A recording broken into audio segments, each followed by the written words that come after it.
মুহাম্মদুর রাসূলুল্লাহ সাল্লাল্লাহু আলাইহি ওয়াসাল্লামের জীবনী নিয়ে আলোচনা করব ইনশাআল্লাহ।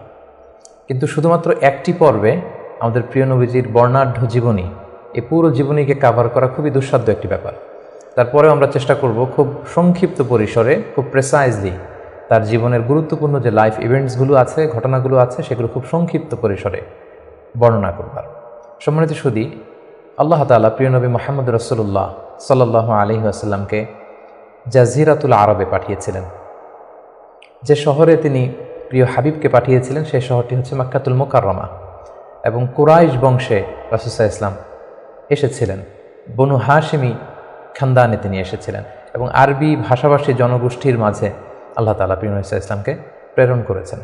তিনি তার 40 বছর বয়সে নবুয়ত লাভ করেছেন, এবং সর্বশ্রেষ্ঠ আসমানি কিতাব আল কুরআন আল কারীম কিন্তু প্রিয় নবীজি মুহাম্মদুর রাসূলুল্লাহ সাল্লাল্লাহু আলাইহি ওয়াসাল্লামের উপর নাজিল হয়েছে, এবং দীর্ঘ 23 বছর ধরে মানবজাতির বিভিন্ন সমস্যার সমাধান দেওয়ার জন্য কোরআন আল্লাহ তাআলা নাজিল করেছিলেন।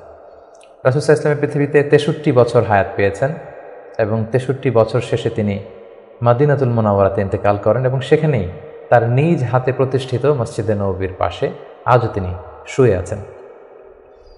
আমরা এই প্রফিট সিরিজে সৈয়দনা আদম আলাইহিস সালাম থেকে শুরু করে রাসূল সাল্লাল্লাহু আলাইহি ওয়াসাল্লাম পর্যন্ত কোরআনে বর্ণিত 25 জন নবীকে নিয়ে, তাদের জীবনী নিয়ে আমরা এখানে আলোচনা করছি।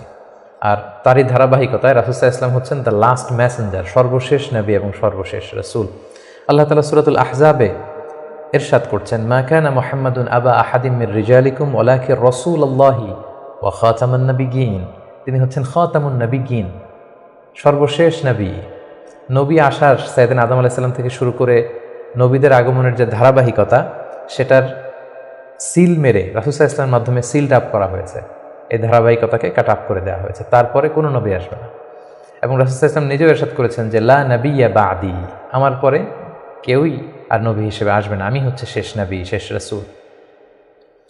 এবং রাসূলুল্লাহ সাল্লাল্লাহু আলাইহি ওয়াসাল্লাম তিনি বনি ইসমাঈলের নবী, বনি ইসরাঈলের নয়। আমরা জানি যে পৃথিবীতে নবীদের যে ধারাবাহিকতা, নবী আসার যে সিলসিলা, এটা ইব্রাহিম আলাইহিস সালাম থেকে 2 ভাগ হয়েছে।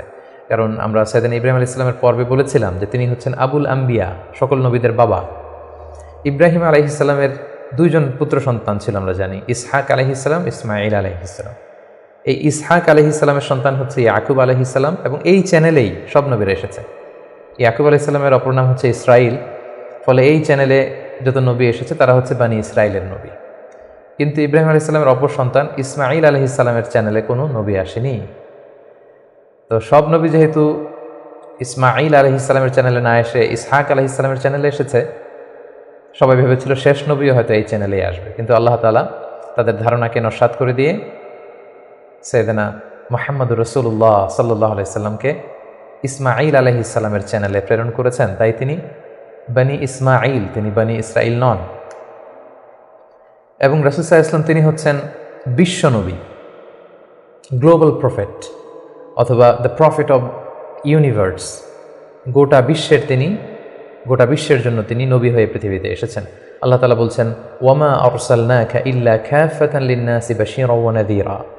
অর্থাৎ হে নবী, আমি আপনাকে গোটা বিশ্ববাসীর জন্য, পুরো মানব মণ্ডলীর জন্য আপনাকে আমি সুসংবাদ দানকারী এবং ভীতি প্রদর্শনকারী হিসেবে প্রেরণ করেছি। এবং সহিহ বুখারীর বর্ণনায় আল্লাহর হাবিব সাল্লাল্লাহু আলাইহি ওয়াসাল্লাম ফরমান যে আমাকে আল্লাহ তাআলা এমন 5টি নেয়ামত দিয়েছেন যেটা অন্য কোনো নবীকে দেননি।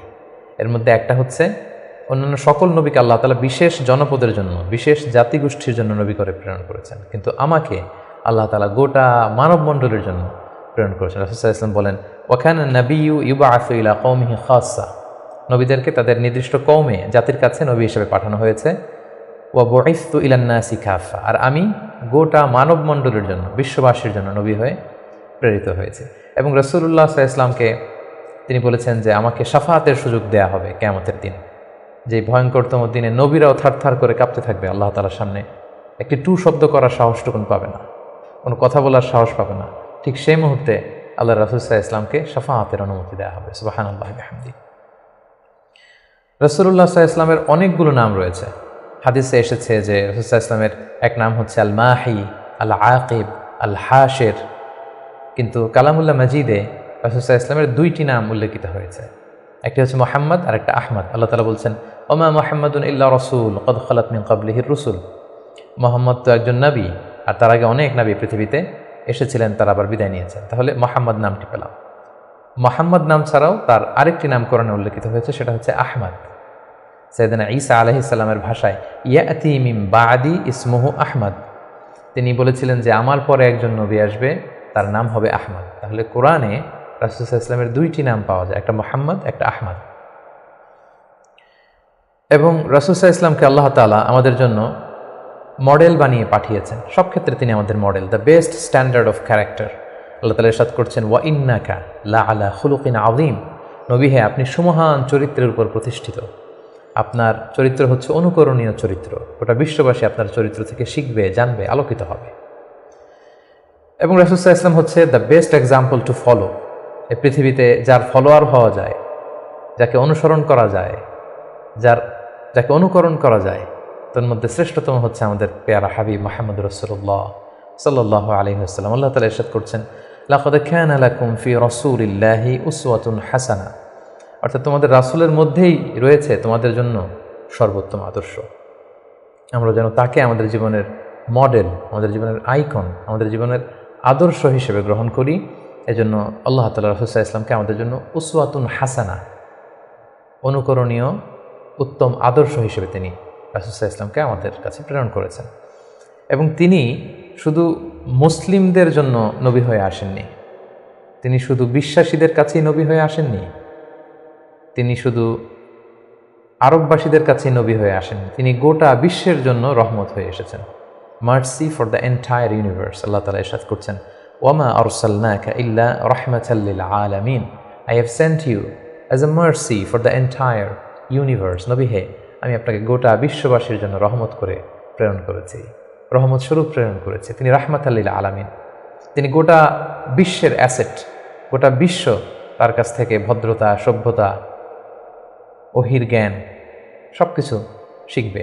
শুধু আমরাই রাসূল সাল্লাল্লাহু আলাইহি ওয়াসাল্লামের সুন্নাহ বা ট্র্যাডিশন থেকে আলোকিত হবে এমনটা নয়, তিনি সবার জন্য শিক্ষণীয়, অনুকরণীয়, অনুসরণীয়, তিনি গোটা বিশ্ববাসীর জন্য রহমত।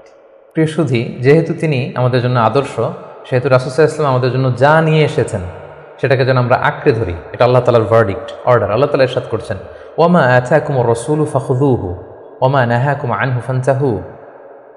রাসূল সাল্লাল্লাহু আলাইহি ওয়াসাল্লাম তোমাদের জন্য যা নিয়ে এসেছেন সেটাকে ধরো, সেটাকে গ্রহণ করো, সেটাকে মানো। আর যেটা থেকে রাসূল সাল্লাল্লাহু আলাইহি ওয়াসাল্লাম তোমাদেরকে বারণ করেছেন সেটা থেকে তোমরা দূরে থাকো। এবং আমরা যদি আল্লাহ তাআলার ভালোবাসা পেতে চাই, সেক্ষেত্রে আল্লাহ তাআলা শর্ত জুড়ে দিয়েছেন যে আমার ভালোবাসা যদি পেতে চাও আমার নবীর অনুসরণ করো। আল্লাহ তাআলা বলছেন কুল ইন কুনতুম তুহিব্বুনাল্লাহা ফাত্তাবিউনি ইউহিব্বুকুমুল্লাহ। আল্লাহ বলছেন নবী হে আপনি জানিয়ে দিন যে তোমরা যদি আমি আল্লাহর ভালোবাসা পেতে চাও, তাহলে হে নবী আপনি বলুন যে ফাত্তাবিউনি, আমি নবীর অনুসরণ করো, তাহলে ইউহিব্বুকুমুল্লাহ, আল্লাহ তাআলা তোমাদেরকে ভালোবাসবেন। তো রাসূল সাল্লাল্লাহু আলাইহি ওয়াসাল্লামের ফলোয়ার হিসেবে, রাসূলুল্লাহ সাল্লাল্লাহু আলাইহি ওয়াসাল্লামের উম্মত হিসেবে আমাদের দায়িত্ব হচ্ছে রাসূল সাল্লাল্লাহু আলাইহি ওয়াসাল্লাম আমাদের জন্য যে শিক্ষা নিয়ে এসেছেন, যে হেদায়েত নিয়ে এসেছেন, যে আলোকবর্তিকা নিয়ে এসেছেন, কোরআন নিয়ে এসেছেন, এটা শিক্ষা যেন আমরা আমাদের ব্যক্তি জীবনে, সমাজ জীবনে, রাষ্ট্রীয় জীবনে যেন আমরা বাস্তবায়ন করি, এটা যেন আমরা আমাদের জীবনে ইমপ্লিমেন্ট করি। আমরা প্রফেট সিরিজের বিভিন্ন পর্বে বিভিন্ন নবীদের জীবন নিয়ে যখন আমরা আলোকপাত করেছিলাম, আমরা বলেছিলাম যে as a proof of their prophethood আল্লাহ সুবহানাহু ওয়া তাআলা প্রোভাইডস দ্যাম মুআজিজা।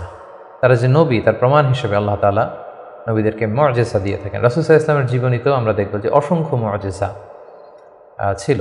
আমরা একটির কথা যদি উল্লেখ করি যে মক্কার কুরাইশরা যখন রাসূল সাল্লাল্লাহু আলাইহি ওয়াসাল্লামকে নবী হিসেবে মানতে চাচ্ছিল না, রাসূল সাল্লাল্লাহু আলাইহি ওয়াসাল্লাম বললেন যে চাঁদকে যদি দ্বিখণ্ডিত করতে পারি তোমরা কি মেনে নিবে যে আমি আল্লাহর রাসূল? তারা বলল যে মেনে নিব। রাসূল সাল্লাল্লাহু আলাইহি ওয়াসাল্লাম আঙ্গুল উঁচু করলেন, চাঁদের দিকে ইঙ্গিত করলেন, চাঁদ দ্বিখণ্ডিত হয়ে দুই ভাগ হয়ে গেল। সুবহানাল্লাহ। আল্লাহ তাআলা সূরাতুল কমারে ইরশাদ করছেন ইকতারাবাতিস সাআতু ওয়ানশাক্কাল কমর ওয়া ইন ইয়ারা আয়াতান ইউরিদু ওয়া ইয়াকুলু সিহরুম মুস্তামির। রাসূল সাল্লাল্লাহু আলাইহি ওয়াসাল্লাম চাঁদ দ্বিখণ্ডিত করে ফেললেন, কিন্তু এই চমৎকার এই মুআজিজা দেখার পরেও তারা কিন্তু ঈমান আনলো না। তারা বলল তুমি জাদু করেছো, চাঁদের মধ্যে ভেলকিবাজি করেছো, এমন বড় জাদুকর তুমি চাঁদের উপরও জাদুর প্রভাব খাটিয়েছো। তো এভাবে রাসূল সাল্লাল্লাহু আলাইহি ওয়াসাল্লাম যখনই কোরআনের আয়াত বলতেন, কোনো মুআজিজা দেখাতেন, তারা হয়তো রাসূল সাল্লাল্লাহু আলাইহি ওয়াসাল্লামকে জাদুকর বলতো, কখনো বলতো তুমি পাগল, কখনো বলতো তুমি কবি, কখনো বলতো তুমি গণক, নাউযুবিল্লাহি মিন যালিক। এভাবে রাসূল সাল্লাল্লাহু আলাইহি ওয়াসাল্লাম অনেকগুলো মুআজিজা তার জীবনে আমরা দেখতে পাই, যেগুলো তার মধ্যে থেকে অন্যতম মুআজিজা হচ্ছে তিনি চাঁদকে দ্বিখণ্ডিত করেছিলেন।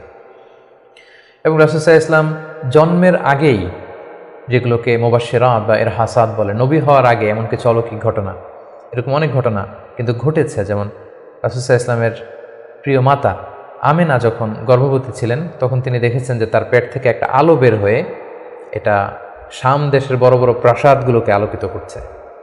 এটা কিন্তু রাসূল সাল্লাল্লাহু আলাইহি ওয়াসাল্লাম যে পৃথিবীতে আসবেন তার আগাম একটা বার্তা।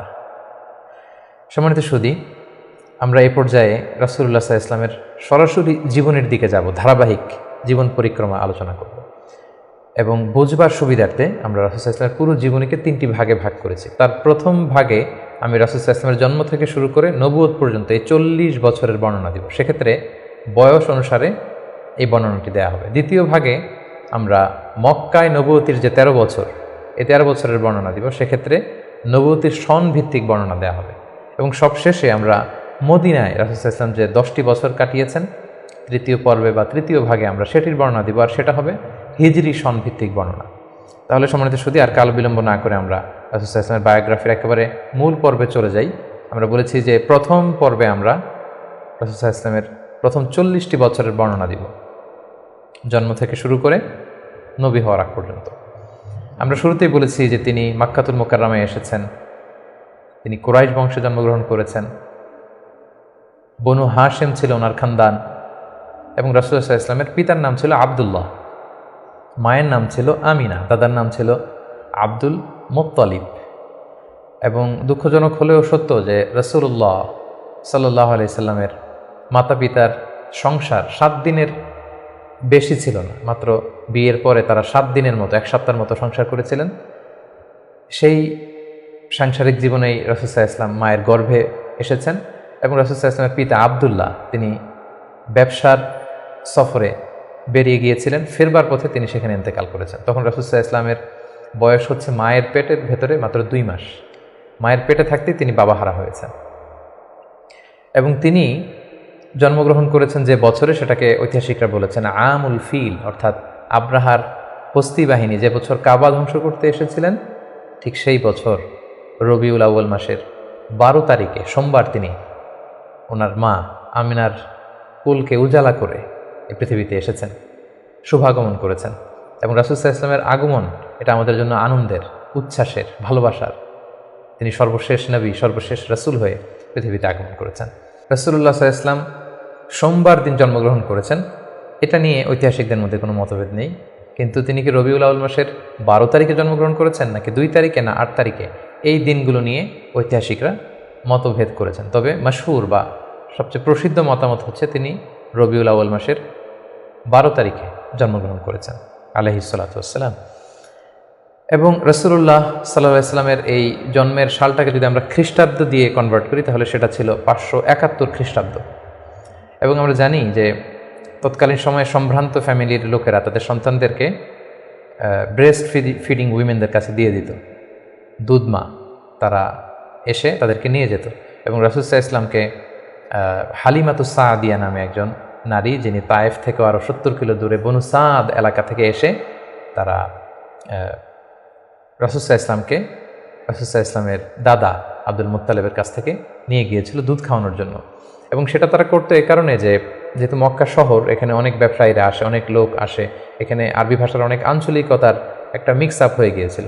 তাই বেদুইন এলাকাতে, একেবারে মরুদ্যান, মরুভূমি আছে, এরকম এলাকাতে যেই ট্রাইবস বা কবিলাগুলো আছে, সেখানে যদি ছেলেমেয়েরা বড় হয়, তাদের যেমনি স্বাস্থ্য ভালো থাকে, তাদের ভাষাটা যেমনি পিওর হয়, আরবি মুবিন, সুস্পষ্ট আরবি ভাষায় তারা কথা বলতে পারে। তো সম্ভ্রান্ত এবং ট্র্যাডিশনাল ফ্যামিলির লোকজন এটাই করতো। তার ধারাবাহিকতায় রাসূল সাল্লাল্লাহু আলাইহি ওয়াসাল্লামকে বনু সাদ গোত্র থেকে এসে হালিমাতুস সাদিয়া বনু সাদ গোষ্ঠীর কাছে নিয়ে গেল, যে তাকে লালন পালন করবে, কয়েক বছর দুধ খাওয়াবে। এটা ঘটেছিল তার জন্মের পরপরই। এবং রাসূল সাল্লাল্লাহু আলাইহি ওয়াসাল্লামের বয়স যখন 2, তখন অল্প কিছু দিনের জন্য হালিমাতুস সাদিয়া সেই বনু সাদ থেকে আবার মক্কায় নিয়ে এসেছিল, যাতে রাসূল সাল্লাল্লাহু আলাইহি ওয়াসাল্লামের মা আমিনা কিছুদিনের জন্য ছেলের সঙ্গ পান। কিছুদিন যখন আমিনা সঙ্গ পেল, তারপর আবার তাকে বনু সাদে নিয়ে যাওয়া হলো। এবং রাসূলুল্লাহ সাল্লাল্লাহু আলাইহি ওয়াসাল্লাম হালিমাতুস সাদিয়ার দুগ্ধ পান করতে লাগলেন। হালিমাতুস সাদিয়ার সন্তানদের সাথে মরুদ্যান, মরুভূমির সেই বেদুইন পরিবেশে বেড়ে উঠতে লাগলেন। সেখানকার যে পিওর ল্যাঙ্গুয়েজ আছে, আরবি ভাষা শিখতে লাগলেন। এবং রাসূল সাল্লাল্লাহু আলাইহি ওয়াসাল্লামের বয়স যখন 4 তখন তার প্রথম শাক্কা সাদর হয়েছে, যেটাকে সিনা চাক বলে, ওপেন হার্ট সার্জারি। রাসূল সাল্লাল্লাহু আলাইহি ওয়াসাল্লামের জীবনে মোট 3 বার এটা ঘটেছিল। বয়স যখন 4 তখন একবার, ওহী নাজিলের সময় একবার, মেরাজ যখন তিনি গিয়েছিলেন তখন একবার। রাসূল সাল্লাল্লাহু আলাইহি ওয়াসাল্লাম মরুভূমিতে বনু সাদ গোষ্ঠীর ছোট ছেলেদের সাথে খেলাধুলা করছিলেন। হঠাৎ জিবরাইল আলাইহিস সালাম এসে রাসূল সাল্লাল্লাহু আলাইহি ওয়াসাল্লামকে এক পাশে নিয়ে গলা থেকে শুরু করে নাভি পর্যন্ত ছিঁড়ে রাসূল সাল্লাল্লাহু আলাইহি ওয়াসাল্লামের হৃদয়টাকে বের করে জামজামের পানি দিয়ে ধৌত করে আবার ভেতরে ঢুকিয়ে দিলেন, এই জায়গাটাকে আবার মিলিয়ে ফেললেন, যেটা আধুনিক সময়ে আমরা এটাকে ওপেন হার্ট সার্জারি বলি। এই দৃশ্য হালিমাতুস সাদিয়ার ছেলেমেয়েরা দেখে ভয়ে দৌড়াতে লাগলো। মায়ের কাছে যেয়ে বললো, আমাদের কোরাইশি ভাই বোধহয় মারা গিয়েছে। হালিমাতুস সাদিয়া বিচলিত হয়ে আসলেন, দেখলেন যে না, মারা যায়নি, মোহাম্মদ, শিশু মোহাম্মদ, তিনি বিচলিত অবস্থায় আছেন।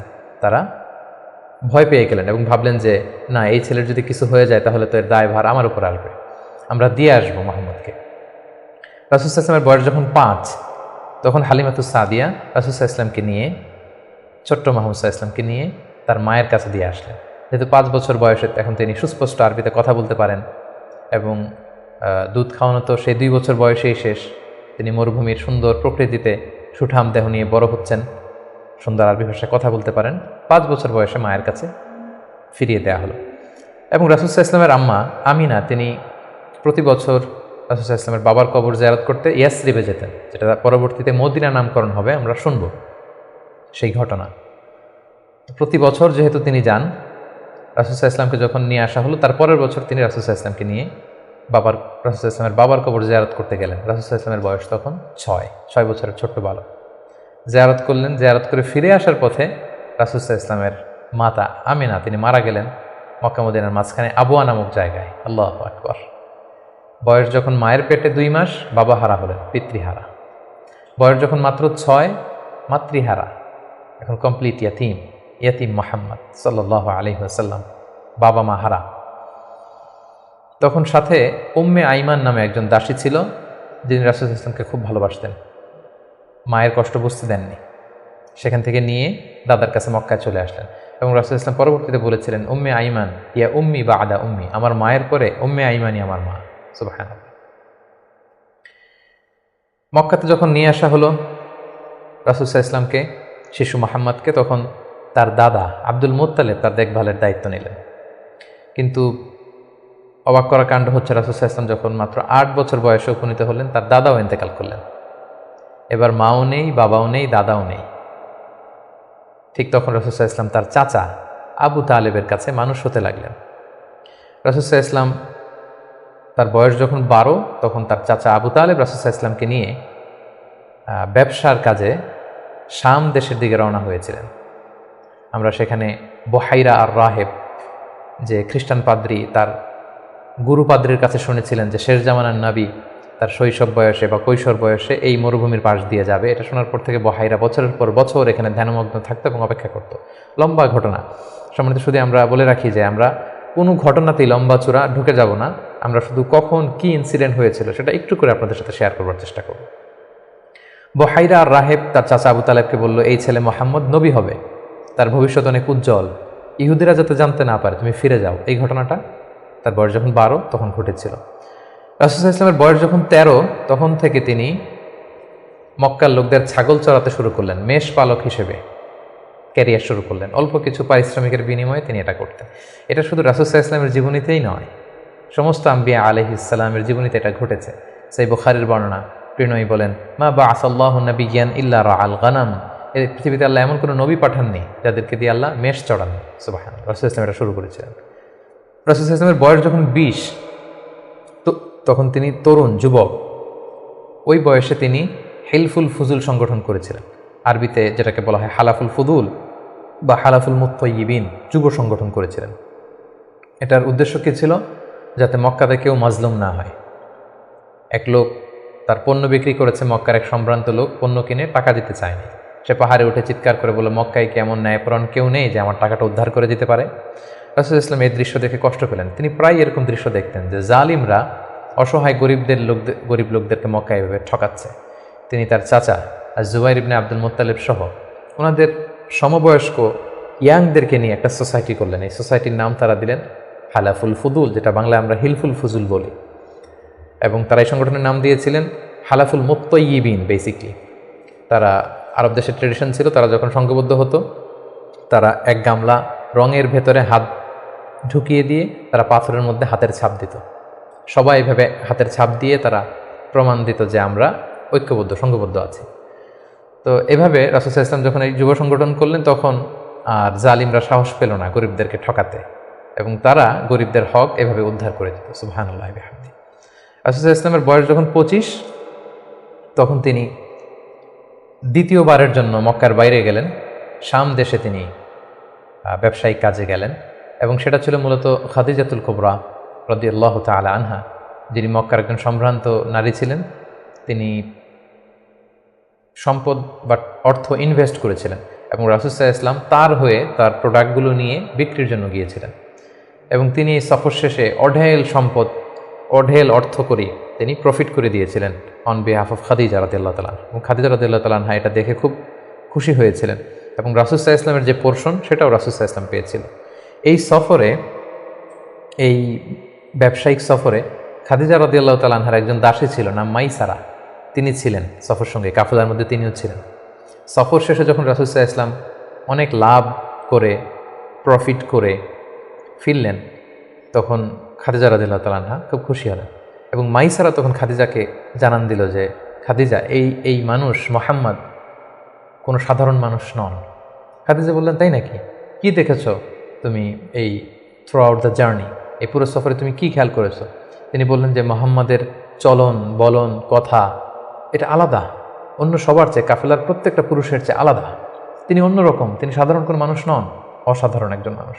তার কথা বার্তা, তার চলা ফেরা, তার আচরণ, তার ডিলিংস, তার বুদ্ধিমত্তা অসাধারণ। মাইসারা যখন এই কথা বলল তখন খাদিজাতুল কুবরা তিনি রাসূল সাল্লাল্লাহু আলাইহি ওয়াসাল্লামের প্রতি আকৃষ্ট হলেন, তার একজন কাছের বান্ধবীর কাছে শেয়ার করলেন। তারা সবাই মিলে রাসূল সাল্লাল্লাহু আলাইহি ওয়াসাল্লামের চাচাদের কাছে যেয়ে বললেন যে রাসূল সাল্লাল্লাহু আলাইহি ওয়াসাল্লামকে খাদিজা পছন্দ করে, আমরা বিয়ের ব্যাপারে ভাবতে পারি কিনা। চাচারা রাসূল সাল্লাল্লাহু আলাইহি ওয়াসাল্লামকে জানালেন, রাসূল সাল্লাল্লাহু আলাইহি ওয়াসাল্লাম এগ্রি করলেন। এই 25 বছর বয়সে রাসূল সাল্লাল্লাহু আলাইহি ওয়াসাল্লাম তার প্রথম বিয়েটি সম্পন্ন করলেন, আলহামদুলিল্লাহ। এবং রাসূল সাল্লাল্লাহু আলাইহি ওয়াসাল্লাম 20টি উট দিয়েছিলেন as a dowry, as a মাহার, বিয়ের মাহার হিসেবে খাদিজা রাদিয়াল্লাহু তাআলা আনহাকে 20টা উট দিয়েছিলেন। রাসূল সাল্লাল্লাহু আলাইহি ওয়াসাল্লামের বয়স যখন 30, খাদিজা রাদিয়াল্লাহু তাআলা আনহা রাসূল সাল্লাল্লাহু আলাইহি ওয়াসাল্লামের ঘরকে উজালা করে তার প্রথম সন্তান, কন্যা সন্তান জন্মগ্রহণ করলো, জাইনাব। রাসূল সাল্লাল্লাহু আলাইহি ওয়াসাল্লামের বয়স যখন 33, দ্বিতীয় কন্যা সন্তান রুকাইয়া জন্মগ্রহণ করলো। রাসূল সাল্লাল্লাহু আলাইহি ওয়াসাল্লামের বয়স যখন 34, তৃতীয় কন্যা সন্তান উম্মে কুলসুম আসলো। রাসূল সাল্লাল্লাহু আলাইহি ওয়াসাল্লামের বয়স যখন 35, ফাতেমা রাদিয়াল্লাহু তাআলা আনহা তিনি জন্মগ্রহণ করলেন। এবং তখন কাবা ঘরের একটা রিনোভেশন হলো, আগুন লেগে বন্যার পানিতে কয়েকবার কাবা ধ্বংস হয়ে গিয়েছিল। ঠিক সেই সময়তে রাসূল সাল্লাল্লাহু আলাইহি ওয়াসাল্লামের বয়স যখন 35, কাবাকে আবার রিবিল্ড অফ কাবা বা রিনোভেশন অফ কাবা করা হয়েছিল। ইব্রাহিম আলাইহিস সালামের যে ভিত্তির উপর কাবা তৈরি করেছিলেন সেই ভিত্তি ঠিক রেখে পাথর এনে কাবা নির্মাণ করা হয়েছিল।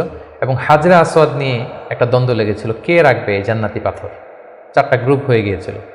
পরবর্তীতে রাসূল সাল্লাল্লাহু আলাইহি ওয়াসাল্লাম এটার সমাধান দিয়েছিলেন। রাসূলুল্লাহ সাল্লাল্লাহু আলাইহি ওয়াসাল্লামের বয়স যখন 37 বছর, তখন থেকে তিনি একাকী নির্জনে ইবাদত করতেন, ধ্যানমগ্ন থাকতেন। হুব্বিবা ইলাইহিল খালা, নিঃসঙ্গত তার কাছে প্রিয় করে দেয়া হলো। সম্মানিত সুধী, জাহিলি যুগে রাসূল সাল্লাল্লাহু আলাইহি ওয়াসাল্লামের ধর্মবিশ্বাস কী ছিল সেটা নিয়ে যদি আমরা বলি, তাহলে আমরা বলবো যে তিনি কখনো শিরকের সাথে জড়িত হননি, তিনি কখনো কোনো মূর্তিকে টাচ করেননি, তিনি আল্লাহ ছাড়া কারো কাছে কোনো কিছু কামনা করেননি, এবং তিনি হানিফ সম্প্রদায়ের অন্তর্ভুক্ত ছিলেন। অর্থাৎ ইব্রাহিম আলাইহিস সালামের স্বচ্ছ হানিফ ধর্মবিশ্বাসের যতটুকু মক্কাতে তখন অবশিষ্ট ছিল, রাসূল সাল্লাল্লাহু আলাইহি ওয়াসাল্লাম সেগুলোর প্রতি আকৃষ্ট ছিলেন, তিনি সেগুলো পালন করতেন। কিন্তু এই জাহিলি সমাজের মধ্য থেকে মানুষগুলোকে এক আল্লাহর দিকে কিভাবে নেবেন, সঠিক রাস্তা কোনটা, একটা স্ট্রাকচার্ড রিলিজিয়ান, স্ট্রাকচার্ড শারিয়া ওনার কাছে ছিল না। ফলে সেটা তিনি কামনা করছিলেন, খুঁজছিলেন, মহাসত্যকে তিনি খুঁজে বেড়াচ্ছিলেন। এজন্য ওনার বয়স যখন 37 ইয়ার্স ওল্ড, তখন হুব্বিবা ইলাইহিল খালা, নিঃসঙ্গতা, একাকী ধ্যান করা, এই মহাবিশ্ব নিয়ে গবেষণা করা, এই মহাবিশ্বের স্রষ্টা কে, কীভাবে আরও তার সান্নিধ্য পাওয়া যায়, সেটা নিয়ে তিনি চিন্তা গবেষণা করছিলেন। এবং ঠিক সেই মুহূর্তে তিনি হেরা গুহাতে যেতেন, এবং এটা চলেছিল তার বয়স যখন 37 থেকে শুরু করে 39 বছর 6 মাস পর্যন্ত এই ধ্যান তিনি করতেন। খাবার নিয়ে হেরা গুহাতে যেতেন, সেখানে ধ্যানমগ্ন তিনি থাকতেন, এবং তিনি স্রষ্টার সান্নিধ্য পাওয়ার চেষ্টা করতেন। সত্য, মহাসত্যকে তিনি অর্জনের জন্য চেষ্টা করতেন। রাসূলুল্লাহ সাল্লাল্লাহু আলাইহি ওয়াসাল্লামের বয়স যখন ৩৯ বছর ৬ মাস, তখন থেকে, অর্থাৎ ৪০ বছর হতে আর মাত্র ৬ মাস বাকি, তখন থেকে তিনি গুড ড্রিমস আর রুইয়া সদেকা, বেশি বেশি সত্য স্বপ্ন দেখতে শুরু করলেন। প্রতিদিনই স্বপ্ন দেখতেন এবং রাতে যাই স্বপ্ন দেখতেন সকালবেলা সেটা বাস্তবায়িত হতো। ফলে তিনি স্বপ্নে রাতে যা দেখতেন সকালবেলা বাস্তবে সেটা সমাজে তিনি দেখতে পেতেন। এভাবে একাকী তিনি খাবার নিয়ে, পাথেয় নিয়ে সেই ৬৩২ মিটার উঁচু মাক্কাতুল মুকাররমায় গারে হেরাতে, হেরা পাহাড়ে তিনি চলে যেতেন, ধ্যানমগ্ন থাকতেন এবং মহাসত্যের সন্ধান করতেন। ঠিক তার বয়স যখন ৪০ বছরে উপনীত হলো, তিনি মহাসত্যের সন্ধান পেলেন। সুবহানাল্লাহি ওয়া বিহামদিহি। সেদিন জিবরাইল আলাইহিস সালাম রেশমি কাপড়ে সূরাতুল আলাকের প্রথম ৫ আয়াত নিয়ে এসে বললেন, পড়ুন। তিনি বললেন, আমি তো পড়তে জানি না। কয়েকবার বলার পরে পড়তে জানেন না তিনি বললেন। তিনি রাসূল সাল্লাল্লাহু আলাইহি ওয়াসাল্লামকে ৩ বার জড়িয়ে ধরলেন। এবার তিনি পড়লেন, ইকরা বিসমি রাব্বিকাল্লাযী খালাক, খালাকাল ইনসানা মিন আলাক, ইকরা ওয়া রাব্বুকাল আকরাম আল্লাযী আল্লামা বিল কলম, আল্লামাল ইনসানা মা লাম ইয়ালাম। এই যে কোরআনের প্রথম ৫ আয়াত হেরা গুহাতে নাজিল হলো, তখন রাসূল সাল্লাল্লাহু আলাইহি ওয়াসাল্লাম পড়লেন। ৫টি আয়াত পড়ে তিনি হেরা গুহা থেকে কাঁপতে কাঁপতে নেমে আসলেন। নেমে এসে দেখেন জিবরাইল আলাইহিস সালামকে তার প্রকৃত রূপে দেখলেন, যে বিশাল আকৃতির, দিগন্ত বিস্তৃত তার আকৃতি। তিনি আরো ভয় পেলেন। এই ৫ আয়াত নিয়ে তিনি নিচে নেমে আসলেন, কাঁপতে লাগলেন এবং আম্মাজান খাদিজা ওনার স্ত্রীর কাছে এসে বললেন, জাম্মিলুনি জাম্মিলুনি, আমার ভয় লাগছে, আমাকে কম্বল চাপা দাও। কম্বল চাপা দেয়া হলো, আয়াত নাজিল হলো, ইয়া আইয়ুহাল মুজাম্মিল কুমিল লাইলা ইল্লা কালিলা। এ কম্বলওয়ালা, দাঁড়াও, দাঁড়িয়ে তাহাজ্জুদের সালাত পড়ো। তিনি বললেন, আমাকে দাসসিরুনি দাসসিরুনি, আমাকে বস্ত্র দিয়ে চাপা দাও, আমার ভয় লাগছে, আমি মনে হয় মারা যাব।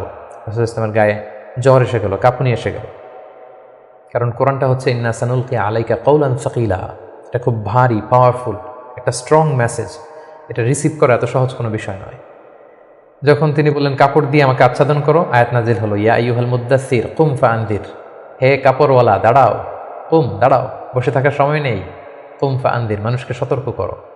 এই যে রাসূল সাল্লাল্লাহু আলাইহি ওয়াসাল্লাম দাঁড়ালেন আর বিশ্রামের সময়টুকু পেলেন না, কোরআন নাজিল হতে লাগলো। রাসূল সাল্লাল্লাহু আলাইহি ওয়াসাল্লাম ভয় পেতে লাগলেন শুরুর দিকে।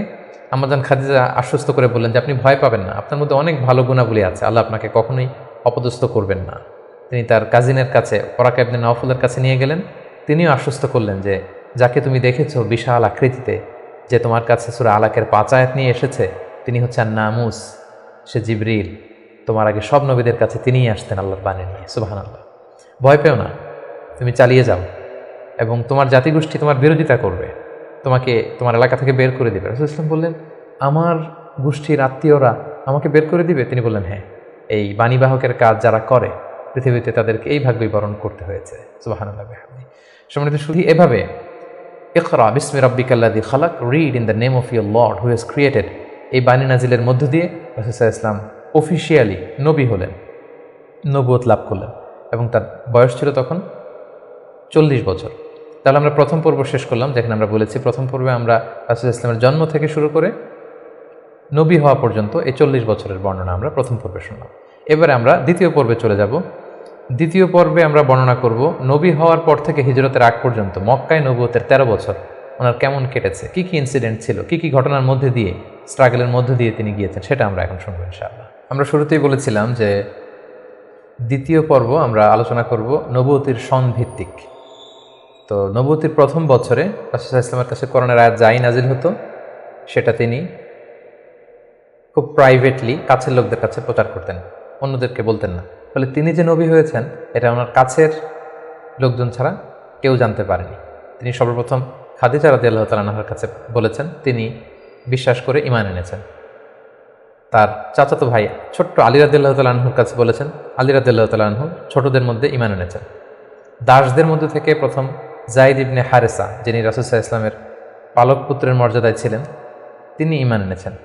সবচাইতে কাছের ঘনিষ্ঠ বন্ধু আবু বকর রাদিয়াল্লাহু তাআলা আনহুর কাছে বলেছেন, তিনিও ঈমান এনেছেন। এবং রাসূল সাল্লাল্লাহু আলাইহি ওয়াসাল্লাম গোপনে, অর্থাৎ যেটাকে বলা হয় প্রাইভেট দাওয়া, তিনি টার্গেট ভিত্তিক কাছের ঘনিষ্ঠ আমানতদার যাকে তিনি রিলাই করতে পারেন তাদের কাছে তিনি বলতে আরম্ভ করলেন এবং তারা গোপনে গোপনে প্রাইভেটলি রাসূল সাল্লাল্লাহু আলাইহি ওয়াসাল্লাম ডাকে সাড়া দিয়ে ঈমান আনলো, মুসলিম হতে আরম্ভ করলো। সুবহানাল্লাহ। এভাবে ৩ বছর তিনি প্রাইভেট দাওয়া দিয়েছেন মক্কায়। নবুয়তির ৩য় বৎসরে ৩ বছর পর আল্লাহ তাআলা আয়াত নাজিল করলেন, ফাসদা বিমা তুমার ওয়া আরিদ আনিল মুশরিকিন। নবী হে, এখন আর প্রাইভেট দাওয়া নয়, এবার পাবলিক দাওয়া, পাবলিক প্রোক্লেমেশন, অর্থাৎ পাবলিকলি আপনি এবার প্রচার করুন, যাই নাজিল হয় আপনি প্রচার করুন। এবার রাসূল সাল্লাল্লাহু আলাইহি ওয়াসাল্লাম প্রচার করতে আরম্ভ করলেন পাবলিকলি। তিনি পাবলিকলি তাওহীদের দাওয়াত দিতে শুরু করলেন, রিসালাতের দাওয়াত দিতে শুরু করলেন, আখিরাতের দাওয়াত দিতে শুরু করলেন। যখনই তিনি পাবলিকলি দাওয়াত দিতে শুরু করলেন তখনই বিরোধিতা শুরু হলো, নানা ধরনের বাধা বিপত্তি আসতে শুরু করলো। তিনি পাহাড়ের চূড়ায় যেয়ে বললেন, হে মক্কাবাসী, হে আমার গোষ্ঠীর লোকেরা, আমি যদি বলি যে এই পাহাড়ের পেছনে একদল ঘোড়সাওয়ার আক্রমণ করার জন্য বসে আছে, বিশ্বাস করবে আমার কথা? সবাই বললো, হ্যাঁ অবশ্যই করব, কারণ মা জাররাবনা মিনকা ইল্লা সিদখান, আমরা জীবনে তো মুহাম্মদ তোমার কাছ থেকে কোনোদিন মিথ্যা বলতে শুনি নাই, তুমি যা বলবে তাই বিশ্বাস করবো। তখন রাসূল সাল্লাল্লাহু আলাইহি ওয়াসাল্লাম বললেন, তাহলে জেনে রাখো, আমাকে যদি নবী হিসেবে না মানো, আখেরাতে যদি বিশ্বাস না করো, আল্লাহকে যদি একমাত্র রব হিসেবে না মানো, তোমাদের জন্য কঠিন শাস্তি অপেক্ষা করছে। একথা শুনে তারা মর্মাহত হলো এবং রাসূল সাল্লাল্লাহু আলাইহি ওয়াসাল্লামের চাচা আবু লাহাব পাথর নিয়ে রাসূল সাল্লাল্লাহু আলাইহি ওয়াসাল্লামের প্রতি নিক্ষেপ করলেন এবং তখনই সূরাতুল লাহাব নাজিল হলো। সূরাতুল লাহাব, তাব্বাত ইয়াদা আবি লাহাবি ওয়া তাব, ধ্বংস হোক, নিপাত যাক আবু লাহাবের 2 হাত। কিন্তু রাসূল সাল্লাল্লাহু আলাইহি ওয়াসাল্লাম থামলেন না, তিনি দাওয়াত দিতে লাগলেন এবং মক্কার গরিব শ্রেণীর যেই লোকেরা আছে, কর্মচারী, শ্রমজীবী, খেটে খাওয়া মানুষ, দাস, তারা রাসূল সাল্লাল্লাহু আলাইহি ওয়াসাল্লামের দাওয়াতে সাড়া দিয়ে মুসলমান হতে লাগলো, তাদের সংখ্যা বাড়তে লাগলো এবং তাদের উপর অত্যাচার আরম্ভ হয়ে গেল। নবুয়তির ৫ম বৎসরে এই ক্ল্যাশ, এই সংঘাত মারাত্মক আকারে রূপ নিল। কোথাও বেলাল রাদিয়াল্লাহু তাআলা আনহুকে পিটিয়ে আহত করা হচ্ছে, কোথাও খাব্বাব রাদিয়াল্লাহু তাআলা আনহুকে, কোথাও খুবাইব রাদিয়াল্লাহু তাআলা আনহুকে, কখনো আম্মার ইবনে ইয়াসারকে, কখনো সুমাইয়া রাদিয়াল্লাহু তাআলা আনহাকে। তাদেরকে নানাভাবে নির্যাতন, অত্যাচার শুরু করা হলো এবং উপায়ন্তর না দেখে নবুয়তির ৫ম বছর রাসূল সাল্লাল্লাহু আলাইহি ওয়াসাল্লাম বললেন যে না, এভাবে অত্যাচারের মধ্যে দিয়ে যাওয়া যায় না। আমি শুনেছি যে নাজ্জাশির বাদশাহ, ইথিওপিয়াতে হাবাসাতে একজন বাদশাহ আছে, ইমামুন আদিল, এ জাস্ট কিং, তার কাছে কেউ নাকি অত্যাচারিত হয় না, তোমরা সেখানে হিজরত করো। নবুয়তির ৫ম বৎসর একটা বিশাল সংখ্যক মুসলিম সাহাবী তারা আবিসিনিয়াতে হিজরত করলো এবং এই বছরই পাপিষ্ঠ আবু জাহাল বর্ষার আঘাতে ইসলামের প্রথম নারী শাহিদা সুমাইয়া রাদিয়াল্লাহু তাআলা আনহাকে তিনি শহীদ করে দিয়েছিলেন, হত্যা করেছিলেন। এভাবে খুব কঠিন মুহূর্ত যখন যাচ্ছিল মুসলিমদের উপর, মুসলিমদের একটা অংশ আবিসিনিয়াতে হিজরত করলো, রাসূল সাল্লাল্লাহু আলাইহি ওয়াসাল্লাম অন্যান্যদেরকে নিয়ে কষ্ট সহ্য করেও মক্কাতে অবস্থান করলেন। ঠিক ওই মুহূর্তে একটা আশার বাণী নিয়ে আসলো আমির হামজা, রাসূল সাল্লাল্লাহু আলাইহি ওয়াসাল্লামের চাচার ইসলাম গ্রহণ এবং ওমরে ফারুকের ইসলাম গ্রহণ। সুবহানাল্লাহ। তারা যখন ইসলাম ধর্ম গ্রহণ করলো তখন মক্কার কুরাইশ একটা নড়ে চড়ে বসলো, কারণ তারা তখন পাবলিকলি কয়েকজন একসাথে মিলে 2টা লাইন করে মিছিল দিতে শুরু করলো, আল্লাহু আকবার, আল্লাহু আকবার, তাকবীর দিতে দিতে তারা কাবা পর্যন্ত গেল এবং এই দৃশ্য যখন মক্কার কাফিররা দেখলো তখন তারা বলতে আরম্ভ করলো, না, এটাকে যে কোনো মূল্যে থামাতে হবে। রাসূল সাল্লাল্লাহু আলাইহি ওয়াসাল্লামকে তারা প্রপোজ করলো, তুমি নারী চাও মুহাম্মদ, তোমাকে আরব্য সুন্দরী নারী এনে দেব, তুমি সম্পদ চাও, সম্পদ দেব, ক্ষমতা চাও, ক্ষমতা দেব, কিন্তু এই নতুন যেই দাওয়াত দিচ্ছ তুমি, এটা বন্ধ করো। রাসূল সাল্লাল্লাহু আলাইহি ওয়াসাল্লাম বললেন, তোমরা যদি আমার ডান হাতে লাওয়াদাউ শামসা ফি ইয়ামিনি ওয়াল খামারা ফি ইয়াসারি, ডান হাতে যদি তোমরা সূর্য এনে দাও, বাঁ হাতে যদি আমাকে চাঁদ এনে দাও, তারপরেও এই দাওয়াত থেকে, আমার এই মিশন থেকে আমি এক চুল পরিমাণে পেছনে যাব না। এবার আবু জাহেল, উতবা, শাইবা, ওয়ালিদ ইবনে মুগীরা তারা সিদ্ধান্ত নিল, না, মুহাম্মদকে থামাতে হলে আমাদেরকে অন্য স্ট্র্যাটেজিতে যেতে হবে, তাদেরকে বয়কট করতে হবে। এবং তারা তখন প্রপোজ করলো যে আমরা বয়কট করব। আবু তালেবকে বলল, আবু তালেব, তোমার ভাতিজা তোমার শেল্টারে আমাদের সমাজে বিশৃঙ্খলা তৈরি করছে, নতুন ধর্মের দাওয়াত দিচ্ছে, হয় মুহাম্মদকে আমাদের হাতে তুলে দাও, তা না হলে তোমাদেরকে আমরা বয়কট করতে বাধ্য হব। আবু তালেব বললেন যে না, পিতাহারা মাতাহারা মুহাম্মদকে আমি ছোটবেলা থেকে লালন পালন করেছি, আমার ভাতিজার কোনো ক্ষতি আমি হতে দিব না। তারা বয়কটের ঘোষণা দিল। তারা বলল, আমরা সবাই মিলে ইবনু হাশিমকে বয়কট করলাম, তোমাদের সাথে আমাদের কোনো বিবাহ হবে না, কোনো অর্থনৈতিক চুক্তি হবে না, আমরা কোনো পণ্য বিক্রি করব না, তোমাদের থেকে কিনবো না, কথা বলবো না, তোমাদেরকে বয়কট। 3 বছর শিয়াবে আবি তালেবে রাসূল সাল্লাল্লাহু আলাইহি ওয়াসাল্লামের চাচা এবং মুসলিমরা এই বয়কটের মধ্যে ছিলেন। প্রথম বছর তারা ছাগল পালতো, যেহেতু ছাগল জবাই করে খেয়েছে। তারপরের বছর ছাগলের চামড়া, এবং অনেক সাহাবী ছাগলের চামড়া, গাছের ছাল খেয়ে বেহুশ হয়ে থাকতো, যেহেতু কোনো খাবার দাবারের ব্যবস্থা ছিল না। ঠিক নবুয়তের ৭ম বৎসরে এই বয়কট শুরু হলো ১০ম বৎসর পর্যন্ত। 3টি বছর তারা এই বয়কটের মধ্যে দিয়ে গিয়েছে। এবং রাসূল সাল্লাল্লাহু আলাইহি ওয়াসাল্লাম নবুয়তের 10ম বৎসরে চাচা আবু তালেবকে বললেন যে, চাচা, আল্লাহ তাআলা আমাকে জানিয়েছেন যে তারা যে বয়কটের যে ধারাগুলো লিখেছিল যে আমাদের কাছে পণ্য বিক্রি করবে না, আমাদের সাথে বিয়ে শাদী হবে না, কথাবার্তা হবে না, এবং এই ধারাগুলো লিখে তারা একটা কাগজে এটাকে কাবা ঘরের ছাদের উপরে ঝুলিয়ে দিয়েছিল। রাসূল সাল্লাল্লাহু আলাইহি ওয়াসাল্লাম বললেন যে, চাচা, আপনি তাদের কাছে যান, যে বলুন যে আল্লাহ তাআলা আমাকে জানিয়েছে উই পোকা এসে তাদের ধারার প্রতিটি কথা উই পোকা খেয়ে ফেলেছে, সেখানে শুধু আল্লাহ এই শব্দটা অবশিষ্ট আছে। আমি যদি নবী না হই তাহলে তো এটা আমার পক্ষে বলা সম্ভব না। আবু তালেব যে বললেন, শোনো, আমার ভাতিজা মোহাম্মদ বলেছে যে তোমাদের ধারার প্রতিটি কথা উই পোকা খেয়ে ফেলেছে, যেটা তোমরা কাবা ঘরে লটকে রেখেছো গত 3 বছর, যাও যেয়ে দেখো। যদি দেখো মোহাম্মদ যা জানিয়েছে এটা মিথ্যা, তাহলে মোহাম্মদকে তোমাদের হাতে তুলে দেবো, আর যদি সত্য হয় তাহলে এই বয়কট তোমরা ভেঙে দিতে হবে। তারা যে তাই দেখলো, রাসূল সাল্লাল্লাহু আলাইহি ওয়াসাল্লাম যেমনটি বলেছেন, কোনো লেখা সেই নথিপত্রে নেই, শুধু আল্লাহ নামটি ছাড়া। এটা দেখে তাদের কারো কারোর মধ্যে ভয় আসলো যে না, এতটা আমাদের আত্মীয়, এরা একই বংশের লোক, একই সমাজের লোক, এটা করা ঠিক হবে না। নবুয়তির 10ম বৎসর এই বয়কটকে তারা উঠিয়ে নিল। কিন্তু তার চেয়েও দুঃখজনক ঘটনা আমাদের জন্য সামনে অপেক্ষা করছে। সেটা হচ্ছে নবুয়তির 10ম বৎসর রাসূল সাল্লাল্লাহু আলাইহি ওয়াসাল্লামের এই চাচা আবু তালেব ইন্তেকাল করলেন, যিনি রাসূল সাল্লাল্লাহু আলাইহি ওয়াসাল্লামকে পলিটিক্যাল শেল্টার দিতেন এবং রাসূল সাল্লাল্লাহু আলাইহি ওয়াসাল্লামকে ঘরে যিনি শক্তি যোগাতেন, সাহস যোগাতেন এবং ফিনান্সিয়াল সাপোর্ট দিতেন, তার সেই প্রিয়তমা স্ত্রী খাদিজা রাদিয়াল্লাহু তাআলা আনহা নবুয়তির 10ম বৎসরে চাচার ইন্তেকালের 6 মাস পরে ইন্তেকাল করলেন। রাসূল সাল্লাল্লাহু আলাইহি ওয়াসাল্লাম তখন সাউদা বিনতে জামাআ রাদিয়াল্লাহু তাআলা আনহাকে বিয়ে করলেন। আয়েশা রাদিয়াল্লাহু তাআলা আনহার সাথে বিয়ের কন্ট্রাক্ট, অর্থাৎ আকদ হলো, কিন্তু সংসার শুরু হয়নি। কিন্তু এখন তো রাসূল সাল্লাল্লাহু আলাইহি ওয়াসাল্লামকে বাঁচানোর মতো কেউ নেই, শেল্টার দেওয়ার মতো কেউ নেই। এখন তো যে কেউ রাসূল সাল্লাল্লাহু আলাইহি ওয়াসাল্লামের উপর অ্যাটাক করতে পারে। তাই রাসূল সাল্লাল্লাহু আলাইহি ওয়াসাল্লাম পাশের শহর টুইন সিটি তায়েফে চলে গেলেন। তায়েফের লোকদেরকে দাওয়াত দিলেন। নবুয়তির 10ম বছরেই তিনি তায়েফে চলে গেলেন। কিন্তু আমরা তায়েফের ঘটনা জানি। To make the long story short, সেখানে তিনি রিজেক্টেড হলেন, পাথর মারা হলো, রক্তাক্ত হয়ে তিনি ফিরে আসলেন এক খেজুর বাগানের ভেতরে। ফজরের সময় তিনি যখন তেলাওয়াত করছিলেন, একদল জিন যাচ্ছিল এবং তারা রাসূল সাল্লাল্লাহু আলাইহি ওয়াসাল্লামের কণ্ঠের তেলাওয়াত শুনে জিন জাতি ঈমান এনে ফেলল। আল্লাহ তাআলা বুঝাতে চাইলেন, নবী হে, মক্কায় নির্যাতিত হয়ে তায়েফে গিয়েছেন, তায়েফে রক্তাক্ত হয়েছেন, রিজেক্টেড হয়েছেন, তায়েফের লোকেরা আপনার কথা শুনেনি, কিন্তু অদৃশ্য জগতের এক জাতি, জিন জাতি, আপনার এই কথা শুনে ঈমান এনে মুসলমান হয়ে গিয়েছে। সুবহানাল্লাহ। তায়েফে যখন তিনি রিজেক্টেড হলেন, এবার তিনি কোথায় যাবেন? মক্কাতে আসলে এখানে মৃত্যু অপেক্ষা করছে। তায়েফে তিনি আশ্রয় পেলেন না। এবার তিনি মক্কার অনতি দূরে দাঁড়িয়ে একজন লোককে পাঠালেন যে যাও, যে বলো যে কেউ কি নেই আমাকে শেল্টার দিবে? আমার তো এটা আমার শেকড়, জন্মভূমি, আমার বাবা দাদা সবাই এ এলাকার, আমার স্মৃতি, শৈশব কৈশোর সব এখানে।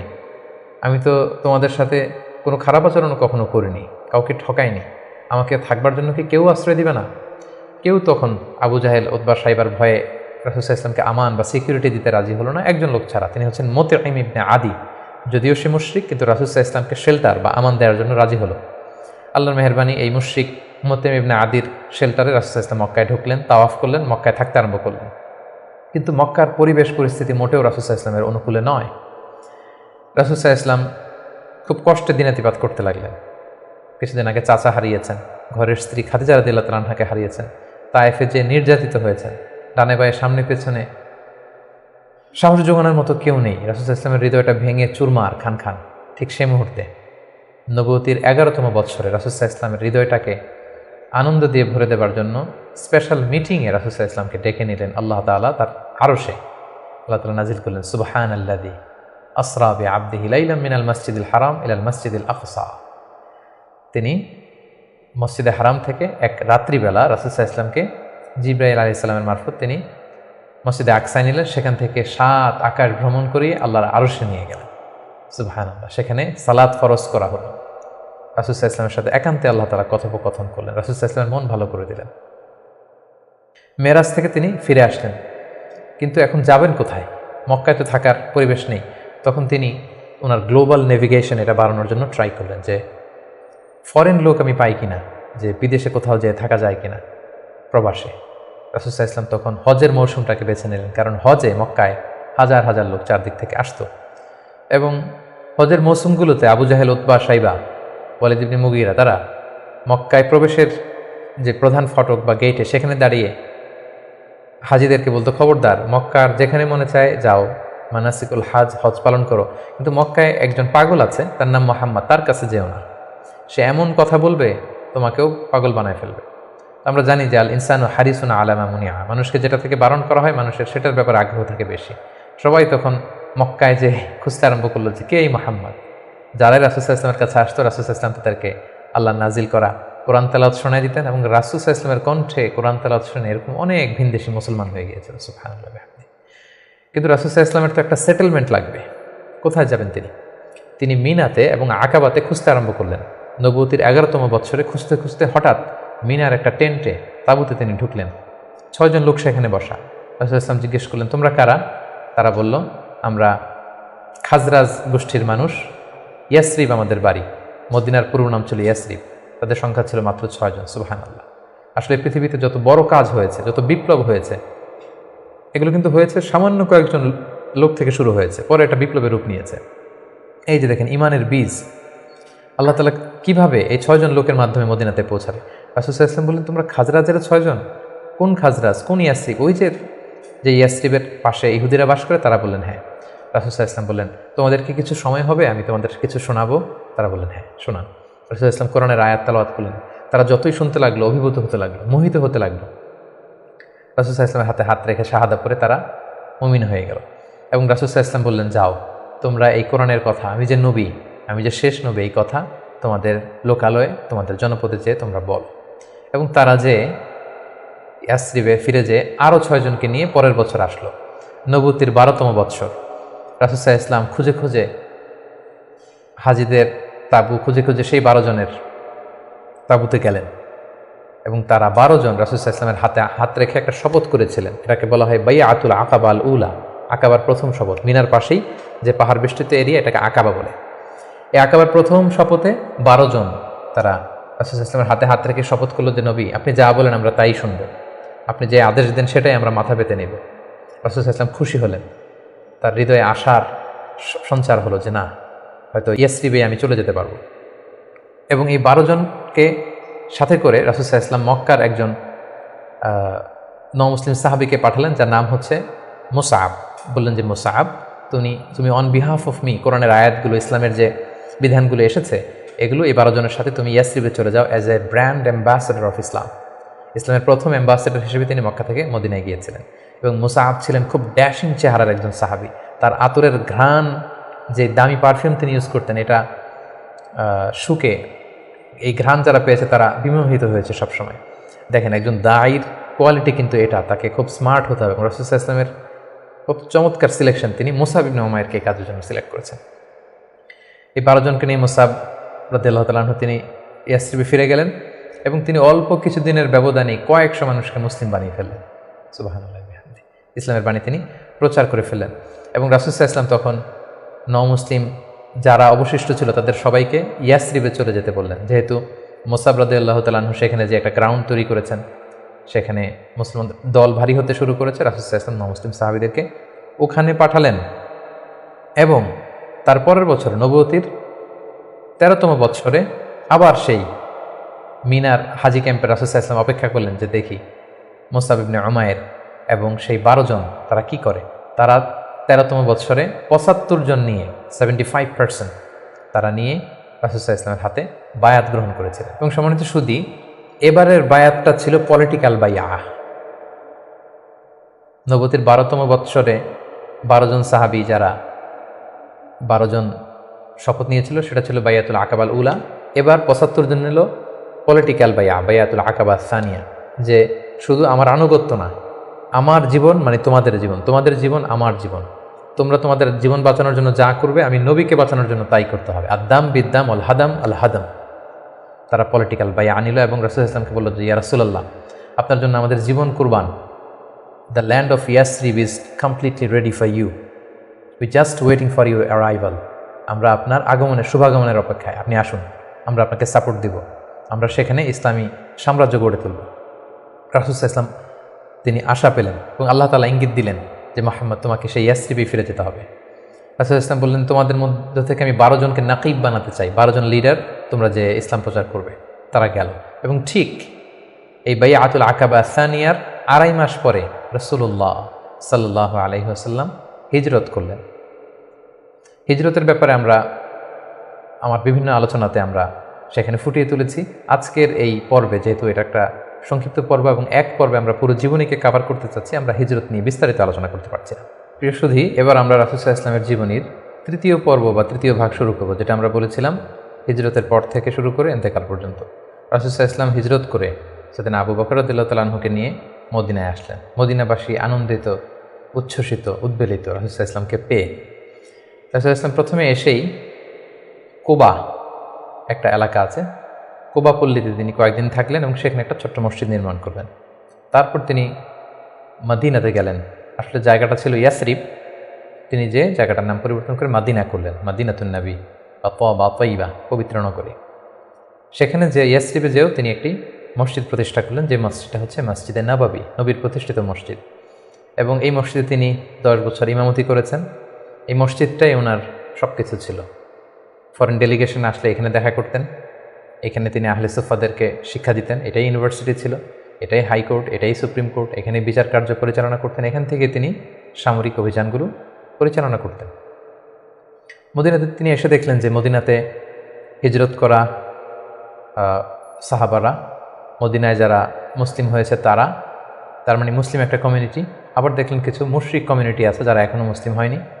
আবার তিনি দেখলেন যে ইহুদিদের একটা কমিউনিটি আছে, 3 দিকে তারা থাকে। তাদের 3টা গোত্র, বনু কৈনুকা, বনু নাদির, বনু কুরাইদা। তিনি ভাবলেন যে সবাই মিলে একটা সংঘবদ্ধ আমাদের চার্টার থাকা দরকার। তিনি তাদের সবার সাথে বসলেন, তিনি মদিনা চার্টার করলেন, যেটাকে মদিনা সনদ বলা হয়। সুবহানাল্লাহ। তিনি মদিনা চার্টারে উল্লেখ করলেন যে আমরা মদিনাকে রক্ষার জন্য মুসলিম, প্যাগানস, জিউস সবাই এক, আমরা একে অপরের সাথে মিত্রতা থাকবে এবং বহিঃশত্রুর আক্রমণ থেকে আমরা একে অপরকে রক্ষা করব। এবং তিনি মক্কা থেকে যারা হিজরত করে এসেছেন মুহাজির সাহাবী এবং মদিনাতে যারা এই মুহাজির সাহাবীদেরকে অ্যাকোমোডেট করেছেন, ওয়েলকাম করেছেন, আনসার সাহাবী, তাদের মধ্যে তিনি ভ্রাতৃত্বের বন্ধন প্রতিষ্ঠা করলেন। শুরু হলো মদিনার নতুন জার্নি। প্রথম বছরে অর্থাৎ প্রথম হিজরিতে তিনি এই কাজগুলো করলেন। দ্বিতীয় হিজরিতে একটা সিগনিফিক্যান্ট ঘটনা ঘটলো, সেটা হচ্ছে কেবলা চেঞ্জ করে দেওয়া হলো। রাসূল সাল্লাল্লাহু আলাইহি ওয়াসাল্লাম মদিনাতে এসে 16-17 মাস বাইতুল মাকদাসের দিকে হয়ে নামাজ পড়তেন, কিন্তু চাইতেন যে মক্কায় যদি আল্লাহ তাআলা চেঞ্জ করে দিতেন কতই না ভালো হতো। আল্লাহ তাআলা চেঞ্জ করে দিলেন। আল্লাহ বললেন ফাওয়াল্লি ওয়াজহাকা শাতরাল মসজিদুল হারাম, নবী হে আপনি মসজিদুল হারামের দিকে মুখ ফিরিয়ে এখন থেকে নামাজ পড়বেন। এটা দ্বিতীয় হিজরির ঘটনা। দ্বিতীয় হিজরির সবচাইতে গুরুত্বপূর্ণ ইনসিডেন্ট হচ্ছে দ্য ব্যাটল অফ বাদর, গজওয়াত বাদর, বদরের যুদ্ধ। কারণ কুরাইশরা তো তারা দেখলো যে না, মুহাম্মদ হাতছাড়া হয়ে গেল, সব মুসলিমরা হাতছাড়া হয়ে গেল, তাদেরকে তো সহজে ছেড়ে দেওয়া যায় না। তখন একটা যুদ্ধ হলো, বিশাল যুদ্ধ। রাসূল সাল্লাল্লাহু আলাইহি ওয়াসাল্লাম একটা ক্যারাভান আটকাতে গেলেন, কিন্তু তারা খবর পাঠালো যে মুহাম্মদ তার সৈন্য নিয়ে অ্যাটাক করছে। তারা 1000 সৈন্য নিয়ে আসলো বদরের প্রান্তরে, মদিনা থেকে 70-80 কিলো দূরে। মুসলমানদের সংখ্যা ছিল মাত্র 314 জন। বিশাল রক্তক্ষয়ী যুদ্ধ হলো। আল্লাহ তাআলা মুসলিমদেরকে ফেরেশতা দিয়ে, আসমানি মাদাদ দিয়ে সাহায্য করলেন। আল্লাহ বললেন ওয়ালাকাদ নাসারাকুমুল্লাহু বিবাদরি ওয়া আনতুম আদিল্লাহ, আল্লাহ তোমাদেরকে বদরের প্রান্তরে সহায়তা করেছিলেন, তোমরা খুব দুর্বল ছিলে, ফেরেশতা দিয়ে আমি তোমাদেরকে সহযোগিতা করেছি, বিজয় এনে দিয়েছি। মুসলিমরা বিজয় লাভ করলো। 70 জন কুরাইশ নিহত হলো, 70 জন বন্দী হলো, মুসলমানরা জয়লাভ করলো। দ্বিতীয় হিজরির আরেকটা ইনসিডেন্ট হচ্ছে, আমি বলেছি যে 3টা জিউস ট্রাইব, ইহুদি গোত্র ছিল। এর মধ্যে একটা গোত্র কৈনুকা, তারা এক মুসলিম নারীকে তার শ্লীলতাহানি করে এবং তারা চুক্তি ভঙ্গ করে। পরে রাসূল সাল্লাল্লাহু আলাইহি ওয়াসাল্লাম তাদেরকে অবরোধ করলেন এবং মদিনা থেকে বের করে দিলেন, এক্সাইল দিলেন, নির্বাসন। কারণ কি ছিল? তারা চুক্তি ভঙ্গ করেছে। রাসূল সাল্লাল্লাহু আলাইহি ওয়াসাল্লাম কখনো আগ বাড়িয়ে কারোর সাথে বিরোধিতায় জড়াননি, শান্তি নষ্ট করেননি। তিনি মদিনায় যে একটা শান্তিময় সাম্রাজ্য গঠন করবার জন্য মদিনা চার্টার করেছেন, মদিনা সনদ আমরা যেটা বলেছি। কিন্তু সর্বপ্রথম এটা ভঙ্গ করলো কারা? বনু কাইনুকা নামে যে ইহুদি গোত্র আছে তারা। ফলে রাসূল সাল্লাল্লাহু আলাইহি ওয়াসাল্লাম তাদেরকে নির্বাসন দিলেন।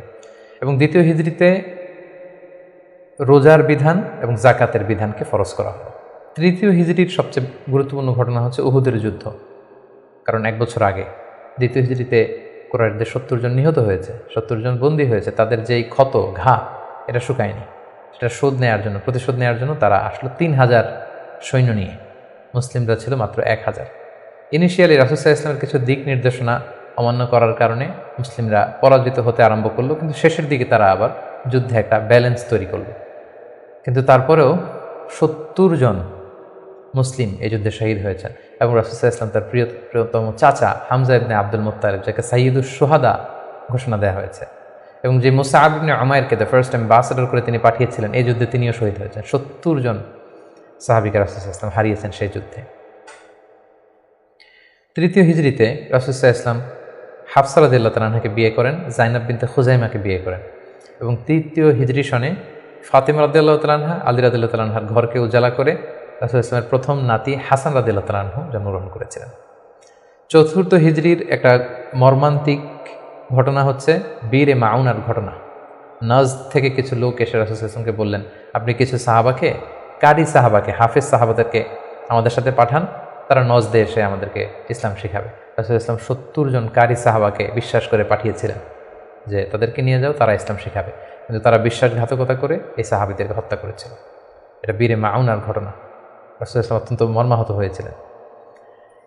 এবং চতুর্থ হিজরির আরেকটা ঘটনা হচ্ছে যে বনু নাদির, ইহুদিদের যে দ্বিতীয় গোষ্ঠী, বনু নাদিরকে রাসূল ইসলাম নির্বাসন দিয়েছিলেন, মদিনা থেকে বের করে দিয়েছিলেন। কারণ কি? একই ঘটনা, বিশ্বাসঘাতকতা, ট্রেচারি, বিশ্বাসঘাতকতার কারণে।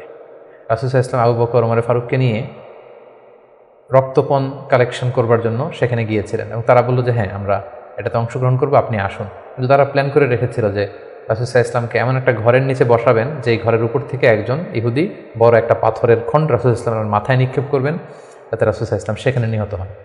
এই প্ল্যান করে রাসূল ইসলামকে ঠিক ওই লোকেশনে যখন ডাকলেন, রাসূল ইসলাম যাচ্ছিলেন, ইন দ্য মিন টাইম আল্লাহ তাআলা রাসূল ইসলামকে সব জানিয়ে দিলেন তাদের কনস্পাইরেসি। জিবরাইল আলাইহিস সালাম বললেন, ইয়া রাসূলুল্লাহ, এই মুহূর্তে এখান থেকে আপনি চলে যান মদিনায়। মদিনায় আসলেন, এসে বিশাল বাহিনী গঠন করে বনু নাদিরকে তিনি ঘেরাও করলেন এবং তাদেরকে এই এলাকা থেকে উৎখাত করলেন এই বিশ্বাসঘাতকতার কারণে। যেহেতু মদিনা চার্টার ছিল একে অপরের শুভ কামনা করবে, শুভাকাঙ্ক্ষী হবে, মিত্র হিসেবে কাজ করবে, কিন্তু তারা রাসূল সাল্লাল্লাহু আলাইহি ওয়াসাল্লামকে হত্যার ষড়যন্ত্র করেছে। তাদেরকে রাসূল সাল্লাল্লাহু আলাইহি ওয়াসাল্লাম এখান থেকে বের করে দিলেন। এবং চতুর্থ হিজরিতে মদকে আল্লাহ তাআলা হারাম ঘোষণা করলেন। এটা ছিল একটা গুরুত্বপূর্ণ ঘটনা। পঞ্চম হিজরিতে অনেকগুলো ঘটনা ঘটেছে, এর মধ্যে অন্যতম হচ্ছে বনু মুস্তালিকের যুদ্ধ হয়েছিল। তারা রাসূল সাল্লাল্লাহু আলাইহি ওয়াসাল্লামকে অতর্কিত আক্রমণ করতে চেয়েছিল, রাসূল সাল্লাল্লাহু আলাইহি ওয়াসাল্লাম আগেই তাদেরকে আক্রমণ করে এলাকা দখল করলেন। এবং সেখান থেকে ফিরে আসবার সময় ইফকের যে ঘটনা আমরা জানি, আম্মাজান আয়েশা রাদিয়াল্লাহু তাআলা আনহাকে অপবাদ দেয়া হয়েছিল। সফওয়ান ইবনে মুআত্তাল রাদিয়াল্লাহু তাআলা আনহুর সাথে তার অবৈধ সম্পর্ক আছে বলে মুনাফিকরা ছড়িয়ে দিয়েছিল, নাউযুবিল্লাহ। এবং আল্লাহ তাআলা আরশের উপর থেকে তিনি আম্মাজান আয়েশার পবিত্রতা ঘোষণা করেছেন। সুবহানাল্লাহি ওয়া বিহামদিহি। এই ঘটনা পঞ্চম হিজরিতে ঘটেছিল। এবং পঞ্চম হিজরির সবচেয়ে ভয়ানক ঘটনা হচ্ছে আহজাবের যুদ্ধ বা খন্দকের যুদ্ধ। ইহুদি দুইটা গোষ্ঠী, তারা যখন মদিনা থেকে নির্বাসিত হলো তাদের বিশ্বাসঘাতকতার কারণে, তারা যে কুরাইশদের লিডারদেরকে ফুসলাতে লাগলো, গাতাফান গোত্রের লিডারদেরকে ফুসলাতে লাগলো, আরবদেরকে ফুসলাতে লাগলো যে মুহাম্মদ কিন্তু তার দলবল নিয়ে দিনকে দিন শক্তিশালী হচ্ছে, এখনই সময়, এবছর যদি আমরা তাকে অ্যাটাক করে পরাহত করতে না পারে আমরা আটকাতে পারবো না। ফুসলাতে প্রভোগ করতে করতে তারা 10,000 সৈন্য জমা করলো এবং তারা প্ল্যান করলো যে আমরা 10,000 অ্যাটাক করব। আর ইহুদিদের একটা গোত্র ছিল বনু কুরাইজা, তারা এখনও পর্যন্ত কোনো চুক্তি ভঙ্গ করেনি, ফলে আপ আনটিল দ্যাট টাইম তাদের সাথে রাসূল সাল্লাল্লাহু আলাইহি ওয়াসাল্লামের সুসম্পর্ক ছিল এক ধরনের। তারা প্ল্যান করলো কোনোভাবে আমরা ভেতর থেকে বিশ্বাসঘাতকতার জন্য বনু কুরাইজাকে আমরা বলবো। তারা সেটাই করলো, 10,000 সৈন্য মদিনাতে অ্যাটাক করলো। এখন রাসূল সাল্লাল্লাহু আলাইহি ওয়াসাল্লাম কী করবেন? এই ছোট্ট বাহিনী নিয়ে তো 10,000 শক্তিশালী বাহিনীকে সামলানো সম্ভব নয়। রাসূল সাল্লাল্লাহু আলাইহি ওয়াসাল্লাম মিটিং করলেন, কনসাল্ট করলেন। সালমান আল ফারিসি তিনি বললেন যে আমরা আমাদের পারস্যে যুদ্ধের অনেকগুলো মাধ্যমের একটা মাধ্যম হচ্ছে ট্রেঞ্চ খনন করি, পরিখা খনন করি। বিশাল মদিনার চারদিকে বিশাল গর্ত করে আমরা এমন পরিখা খনন করব ফলে আর মদিনাতে আসতেই পারবেন। আসতে হলে আগে মই দিয়ে নিচে নামতে হবে, তারপরে আবার মই দিয়ে উপরে উঠতে হবে। এই মুহূর্তেই আমরা তীর মেরে তাদেরকে নাস্তানাবুদ করতে পারবো। রাসূল ইসলাম রাজি হলেন। কয়েক কিলোমিটার ব্যাপী মদিনার দুই দিকে এক পাশ থেকে আরেক পাশে বিশাল পরীক্ষা খনন করলেন সব সাহাবা। রাসূল ইসলাম নিজেও এই পরীক্ষা খননের কাজে অংশগ্রহণ করলেন। 10,000 সৈন্যবাহিনী আসলো, তারা ভেতর থেকে বনু কুরাইজাকে বিশ্বাসঘাতকতার জন্য উদ্বুদ্ধ করলো। তারা রাজি হচ্ছিল না, অবশেষে রাজি হলো। রাসূল ইসলাম আল্লাহ সাহায্য চাইলেন যে আল্লাহ, ভেতর থেকে যদি বনু কুরাইজা বিশ্বাসঘাতকতা করে অ্যাটাক করে, বাইরে থেকে ওরা যদি আসে, আমরা তো শেষ হয়ে যাব। আল্লাহ তাআলা এমন তুফান দিলেন, এমন বাতাস দিলেন, এমন ঠান্ডা আবহাওয়া দিলেন, 10,000 সৈন্য, অস্ত্র শস্ত্রে সজ্জিত সৈন্য নাস্তানাবুদ হয়ে লণ্ডভণ্ড হয়ে কে কোথায় গেল, কাদের তাবু ভেঙে কে কোন দিকে ছুটলো, তারা নিজেরও টের পেল না। এভাবে আল্লাহ তাআলা এই কনফেডারেটস, যে বিশাল বাহিনীর হাত থেকে রাসূল সাল্লাল্লাহু আলাইহি ওয়াসাল্লামকে মদিনাবাসীকে রক্ষা করলেন।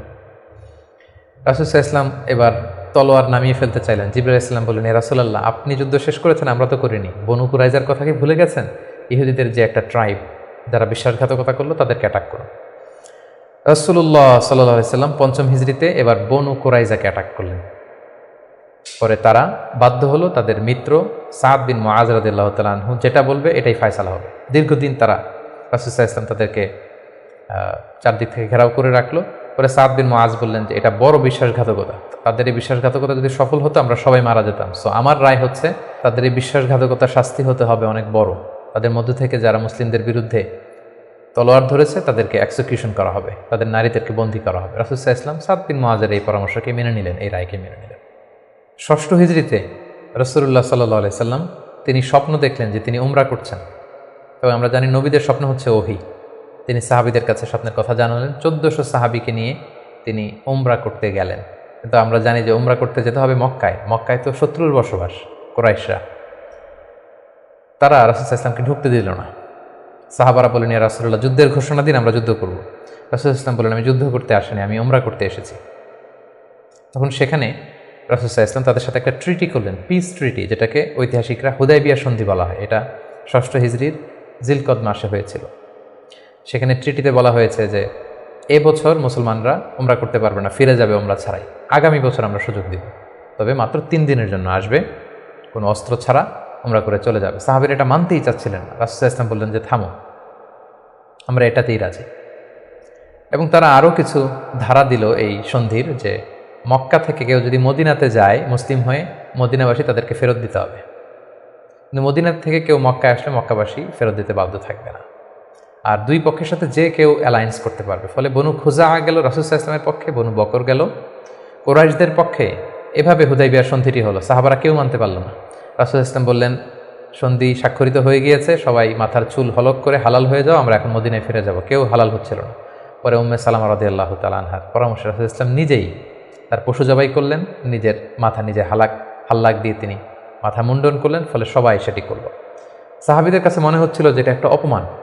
১৪০০ সাহাবী মুসলিম, সাদা এহরামের কাপড় পরে আমরা আসলাম, কিন্তু আমাদেরকে ঢুকতে দেয়া হলো না। রাসূল সাল্লাল্লাহু আলাইহি ওয়াসাল্লাম বললেন, না, এই সন্ধি আল্লাহ তাআলা বলেছেন যে ইন্না ফাতাহনা লাকা ফাতহাম মুবিনা, নবী হে, তোমাদেরকে আমি বিজয় দিব। এবং চূড়ান্ত বিজয়ের জন্য এই সন্ধিটা গুরুত্বপূর্ণ ছিল। কারণ এখন দাওয়াতি কাজ চারদিকে ছড়িয়ে দেওয়ার জন্য কিছুদিন যুদ্ধ বিগ্রহ বন্ধের দরকার আছে। আল্লাহ তাআলা এই সন্ধির মাধ্যমে কেমন যেন মুসলমানদেরকে সেই ফেভারটিই দিলেন, সেই সুযোগটি করে দিলেন। সুবহানাল্লাহ। ৭ম হিজরির গুরুত্বপূর্ণ একটি ঘটনা হচ্ছে খায়বার যুদ্ধ। রাসূল সাল্লাল্লাহু আলাইহি ওয়াসাল্লাম খায়বার বিজয় করলেন। মদিনা থেকে বেশ দূরে ইহুদিদের সেখানে বিশাল পল্লী, বিশাল বসতি, এবং যাদেরকে তিনি নির্বাসন দিয়েছিলেন তারা যে সেখানে বসবাস করছিল। রাসূল সাল্লাল্লাহু আলাইহি ওয়াসাল্লাম খায়বার বিজয় করলেন, এবং খায়বার বিজিত হয়েছিল সাইয়েদনা আলী রাদিয়াল্লাহু তাআলা আনহুর হাতে।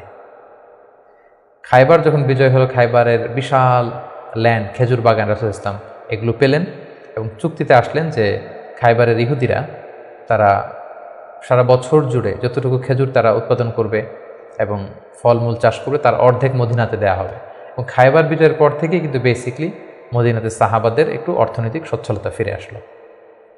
এবং ইন দ্য মিন টাইম সেই নবুয়তির ৫ম বছরে যখন অত্যাচার হচ্ছিল, জাফর ইবনে আবি তালেব যখন তার সাথে করে রাসূল সাল্লাল্লাহু আলাইহি ওয়াসাল্লাম অনেককে নমুসলিমকে আবিসিনিয়ায় পাঠিয়েছিলেন, খায়বার বিজয়ের পরে রাসূল সাল্লাল্লাহু আলাইহি ওয়াসাল্লাম তাদেরকে নিয়ে আসলেন, তারা সবাই চলে আসলো। এবং এই ৭ম হিজরিতে রাসূল সাল্লাল্লাহু আলাইহি ওয়াসাল্লাম আশেপাশের বড় বড় যে রাজা আছে, কিং আছে, সুপার পাওয়ার আছে, তাদের কাছে তিনি চিঠি লিখে পাঠালেন যে মিন মুহাম্মদ ইলা হিরাকল আদিমের রোম। এইভাবে সবার কাছে তিনি চিঠি লিখে পাঠালেন যে আসলিম তাসলাম, সালামুন আলা মান ইত্তাবা আল হুদা, শান্তি তাদের প্রতি যারা হেদায়েতকে মানে। ফলে ইন্টারন্যাশনাল ইসলামকে পৌঁছানোর একটা সুযোগ কিন্তু ঠিক তখন রাসূলুল্লাহ ইসলামের হলো। এবং সপ্তম হিজরিতে রাসূলুল্লাহ ইসলাম সাহাবাদেরকে নিয়ে উমরা করে আসলেন। এটাকে বলা হয় উমরাতুল কাদা, কারণ আমরা জানি যে ষষ্ঠ হিজরিতে তিনি উমরা করতে পারেননি এবং সেই হুদাইবিয়া সন্ধির একটা ধারা ছিল, এবছর ফিরে যেতে হবে, পরের বছর এসে উমরা করবে। রাসূলুল্লাহ সাল্লাল্লাহু আলাইহি ওয়াসাল্লাম পরের বছর যে উমরা করে আসলেন এবং ঠিক সেই বছরই রাসূলুল্লাহ সাল্লাল্লাহু আলাইহি ওয়াসাল্লাম মাইমুনা বিনতে হারেস রাদিয়াল্লাহু তাআলা আনহাকে বিয়ে করেছিলেন। অষ্টম হিজরিতে যে সমস্ত ঘটনা ঘটেছে তার মধ্যে থেকে অন্যতম হচ্ছে মুতার যুদ্ধ, রোমকদের বিরুদ্ধে অনেক দূরের যুদ্ধ। 3 জন সেনাপতি রাসূলুল্লাহ সাল্লাল্লাহু আলাইহি ওয়াসাল্লাম এখানে ফিক্স করে দিয়েছিলেন, যায়েদ বিন হারিসা, জাফর ইবনে আবি তালেব, আব্দুল্লাহ ইবনে রাওয়াহা। কোনো অভিযানে তিনি 3 জন সেনাপতি দেন না, এই যুদ্ধে 3 জনকে তিনি সেনাপতি করলেন। তারা 3 জনই বুঝতে পেরেছেন যে তারা প্রত্যেকে শহীদ হবে এবং সেটাই ঘটেছিল। রাসূলুল্লাহ সাল্লাল্লাহু আলাইহি ওয়াসাল্লাম তাদের জন্য দোয়া করেছিলেন। সবশেষে খালিদ বিন ওয়ালিদ রাদিয়াল্লাহু তাআলা আনহুর নেতৃত্বে মুতার যুদ্ধ বিজয় হয়। অষ্টম হিজরির সবচাইতে সিগনিফিক্যান্ট ইভেন্ট হচ্ছে ফাতহু মক্কা, মক্কা বিজয়, যেটার কারণ হচ্ছে হুদাইবিয়া সন্ধিতে একটা অ্যালায়েন্স হয়েছিল। বনু খুজা ছিল মুসলিমদের পক্ষে, বনু বকর ছিল কুরাইশদের পক্ষে, এবং কথা ছিল কেউ কাউকে অ্যাটাক করবে না। কিন্তু বনু বকরের কিছু লোক কুরাইশদের সহযোগিতায় অস্ত্র নিয়ে তারা একদিন রাতে বনু খুজাকে অ্যাটাক করে তাদের 20 জনকে নিহত করে। রাসূলুল্লাহ সাল্লাল্লাহু আলাইহি ওয়াসাল্লাম এই সন্ধিকে আর অটুট রাখলেন না, এই অপরাধকে বরদাস্ত করলেন না।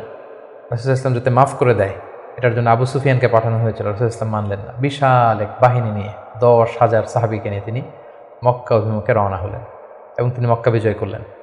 এটাকেই ঐতিহাসিকভাবে ফাতহু মক্কা বলা হয়। রাসূলুল্লাহ সাল্লাল্লাহু আলাইহি ওয়াসাল্লাম ফিরে আসলেন নিজের জন্মভূমিতে বিজয়ের বেশে। তিনি যে কাবার ভেতরে যত মূর্তি আছে এগুলোকে ভেঙে ফেললেন। বেলাল রাদিয়াল্লাহু আনহুকে বললেন, যাও কাবার উপরে উঠে আজান দাও। আজান দেয়া হলো। রাসূলুল্লাহ সাল্লাল্লাহু আলাইহি ওয়াসাল্লাম নামাজ পড়লেন, কাবার ভেতরেও নামাজ পড়লেন। সবচেয়ে বড় 2-1 অপরাধীকে তিনি শাস্তি দিয়েছিলেন, বাকি সবাইকে তিনি মাফ করেছিলেন। সবাই ভয়ে কাঁপছিল। রাসূলুল্লাহ সাল্লাল্লাহু আলাইহি ওয়াসাল্লাম বললেন যে লা তাসরিবা আলাইকুমুল ইয়াউম, আজকে তোমাদের প্রতি কোনো আক্রোশ নেই, তোমরা আমাদের ভাই, আমার আত্মীয়, আমরা একই এলাকার লোক। রাসূলুল্লাহ সাল্লাল্লাহু আলাইহি ওয়াসাল্লাম ক্ষমা করে দিলেন এবং রাসূলুল্লাহ সাল্লাল্লাহু আলাইহি ওয়াসাল্লামের ক্ষমার এই নমুনা দেখে সবাই মুসলিম হয়ে গেল। রাসূলুল্লাহ সাল্লাল্লাহু আলাইহি ওয়াসাল্লামের হাতে হাত রেখে শাহাদা পাঠ করল। এভাবে মক্কা বিজয় হয়ে গিয়েছিল। মক্কা বিজয়ের পর অষ্টম হিজরির আর একটা বড় ইনসিডেন্ট হচ্ছে হুনাইনের যুদ্ধ। মক্কাতে রাসূলুল্লাহ সাল্লাল্লাহু আলাইহি ওয়াসাল্লাম 19 দিন অবস্থান করলেন। তার মদিনাতে ফিরে আসার আগেই বনু সাকিফ, বনু হাওয়াজিন যারা তায়েফের অধিবাসী, তারা রাসূলুল্লাহ সাল্লাল্লাহু আলাইহি ওয়াসাল্লামের উপর অ্যাটাক করার প্ল্যান করল। রাসূলুল্লাহ সাল্লাল্লাহু আলাইহি ওয়াসাল্লাম তাদের প্রতি অভিযান পরিচালনা করলেন। হুনাইন নামক জায়গায় যুদ্ধ হলো। শুরুতে মুসলমানরা পরাস্ত হয়েছিল, কিন্তু পরবর্তীতে মুসলমানরা বিজয় লাভ করল এবং এযাবৎকালের সবচাইতে বেশি গানিমাত, যুদ্ধলব্ধ সম্পদ রাসূলুল্লাহ সাল্লাল্লাহু আলাইহি ওয়াসাল্লাম এই হুনাইনের যুদ্ধ থেকে তিনি পেয়েছিলেন। এবং এই যুদ্ধে রাসূলুল্লাহ সাল্লাল্লাহু আলাইহি ওয়াসাল্লামের সেই দুধমা হালিমা, দুধবোন শাইমা, তারা বন্দী হয়ে এসেছিল। রাসূলুল্লাহ সাল্লাল্লাহু আলাইহি ওয়াসাল্লাম তাদেরকে চিনতে পারলেন, তাদেরকে ক্ষমা করে দিলেন, তাদেরকে অনেক উপর হুকুম দিলেন। নবম হিজরিকে বলা হয় দ্য ইয়ার অফ ডেলিগেশনস, আমাল উফুদ। ইসলাম যেহেতু এখন একটা স্থিতিশীল শক্তিশালী অবস্থায় আছে, মুসলিম সাম্রাজ্য পৃথিবীর বিভিন্ন দেশ থেকে রাসূলুল্লাহ সাল্লাল্লাহু আলাইহি ওয়াসাল্লামের সাথে অ্যালায়েন্স করার জন্য, জোট করার জন্য, তারা নিজেদের সমর্থন দেওয়ার জন্য অথবা শাহাদা পাঠ করে মুসলিম হওয়ার জন্য রাসূলুল্লাহ সাল্লাল্লাহু আলাইহি ওয়াসাল্লামের কাছে এই বছর এসে নবম হিজরিতে এসে দেখা করতে লাগলো। এবং নবম হিজরিতে একটা বড় যুদ্ধ হয়েছিল যেটাকে তাবুকের যুদ্ধ বলা হয়। নবম হিজরির রজব মাসে রাসূলুল্লাহ সাল্লাল্লাহু আলাইহি ওয়াসাল্লাম রোমানদের বিরুদ্ধে যুদ্ধ করার জন্য তিনি অভিযান পরিচালনা করেছিলেন এবং এই সময়টা ছিল প্রচণ্ড গরমের সময় এবং খেজুর পাকার মুহূর্ত। ফসল পেকেছে, ফসল কেটে ঘরে উঠাতে হবে, প্রচণ্ড গরম, সফরের দূরত্ব অনেক বেশি। মুনাফিকরা নানা তাল বাহানায় রাসূলুল্লাহ সাল্লাল্লাহু আলাইহি ওয়াসাল্লামের কাছে ওজর আপত্তি করলো, রাসূলুল্লাহ সাল্লাল্লাহু আলাইহি ওয়াসাল্লাম মেনে নিলেন আর মুসলিমদেরকে নিয়ে রাসূলুল্লাহ সাল্লাল্লাহু আলাইহি ওয়াসাল্লাম তাবুকে গেলেন। তাবুকে যে রাসূলুল্লাহ সাল্লাল্লাহু আলাইহি ওয়াসাল্লাম সেখানে 20 দিন অবস্থান করলেন। আসলে সেখানে কোনো যুদ্ধ হয়নি, মুমিনদের ইমানি পরীক্ষার জন্য আল্লাহ তাআলা সর্বশেষ পরীক্ষাটা করলেন। মুসলিমদের এই বিশাল বাহিনী দেখে রোমান সাম্রাজ্যের সৈনিকেরা তারা যুদ্ধ করতে অস্বীকৃতি জানালো। যুদ্ধ ছাড়াই বিজয়ের বেশে রাসূলুল্লাহ সাল্লাল্লাহু আলাইহি ওয়াসাল্লাম তাবুক থেকে ফিরে আসলেন। ফিরে আসার পথে রাসূলুল্লাহ সাল্লাল্লাহু আলাইহি ওয়াসাল্লামকে জানানো হলো যে মুনাফিকরা একটা বিশেষ মসজিদ বানিয়েছে, সেখানে আপনাকে নিতে চায়।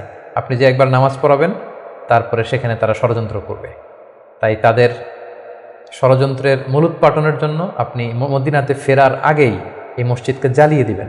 আল্লাহ তাআলার অর্ডার। এই মসজিদের নাম হচ্ছে মসজিদে দিরার। মুমিনদের মধ্যে ডিভাইডেশন, ক্ষতি এবং সমাজের মধ্যে ক্যাওস সৃষ্টি করার জন্য, মুসলিমদের মধ্যে ঐক্যের মধ্যে ভাঙন তৈরি করবার জন্য তারা এই মসজিদ তৈরি করেছে। রাসূলুল্লাহ সাল্লাল্লাহু আলাইহি ওয়াসাল্লাম পাঠালেন সাহাবীদেরকে, এই মসজিদকে জ্বালিয়ে দেয়া হলো। এবং এই নবম হিজরিতেই তায়েফের বনু সাকিব গোত্র এসে ইসলাম ধর্ম গ্রহণ করলো এবং রাসূলুল্লাহ সাল্লাল্লাহু আলাইহি ওয়াসাল্লাম নবম হিজরিতে আবু বকর রাদিয়াল্লাহু তাআলা আনহুকে হজের আমির বানিয়ে হজে পাঠালেন।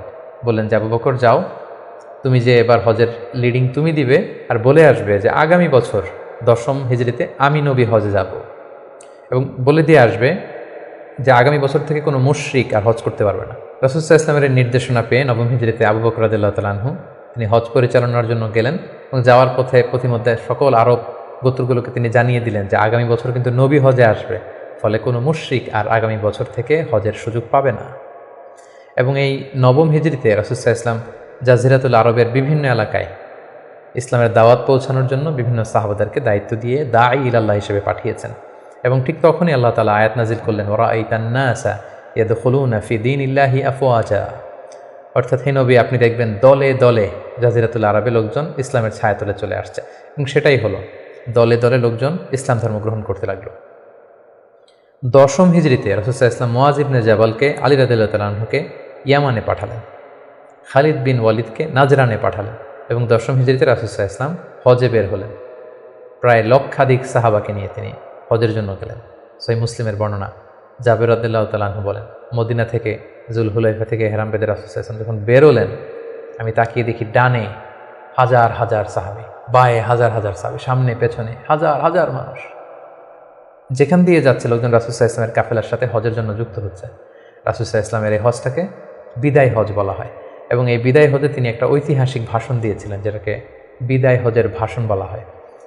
দিনটা ছিল জুমাবার। রাসূল সাল্লাল্লাহু আলাইহি ওয়াসাল্লাম তিনি আরাফার ময়দানে জিলহজ মাসের 9 তারিখে ঐতিহাসিক ভাষণ দিয়েছিলেন, এই বিদায় হজের ভাষণ, যেখানে তিনি জাহিলিয়াতকে কবর দিয়েছিলেন। জাহিলিয়াতের সব কিছু তিনি সেদিন ড্যামলিশ করেছিলেন। সুদকে তিনি পায়ের নিচে স্থান দিয়েছিলেন, এবং সেখানে তিনি মানবতার কথা বলেছেন, উইমেন রাইটসের কথা বলেছেন, নারী অধিকারের কথা, শ্রমিকদেরকে নিয়ে তিনি সেদিন কথা বলেছেন, সেখানে ভ্রাতৃত্বের কথা তিনি বলেছেন, সেখানে শিরকের বিরুদ্ধে তিনি আওয়াজ তুলেছেন। সেই ঐতিহাসিক বিদায় হজের ভাষণে তিনি মানুষদেরকে কল্যাণের কথা আহ্বান করেছেন, এবং তিনি বলেছেন আমিরের আনুগত্যের কথা। এভাবে তিনি সেই ঐতিহাসিক ভাষণটি দিয়েছিলেন, এবং সবশেষে তিনি বলেছিলেন যে তোমাদের মাঝে আমি 2টি জিনিস রেখে গেলাম। ইঙ্গিত দিচ্ছিলেন যে আমার সময় শেষ হয়ে এসেছে, তোমাদের মাঝে 2টি জিনিস, I have left behind 2 things to you, 2টা জিনিস রেখে গেলাম। এই 2টাকে তোমরা যদি আঁকড়ে ধরো তোমরা কখনো পথভ্রষ্ট হবে না। একটা হচ্ছে কিতাব আল্লাহ, আল্লাহর কিতাব, আর আরেকটা হচ্ছে সুন্নাতা রাসূলিহি, রাসূলের সুন্নাত। এই 2টাকে যারা আঁকড়ে ধরবে তারা কখনো পথভ্রষ্ট হবে না। এবং সেদিন ইসলামকে পরিপূর্ণ করে দেয়া হবে।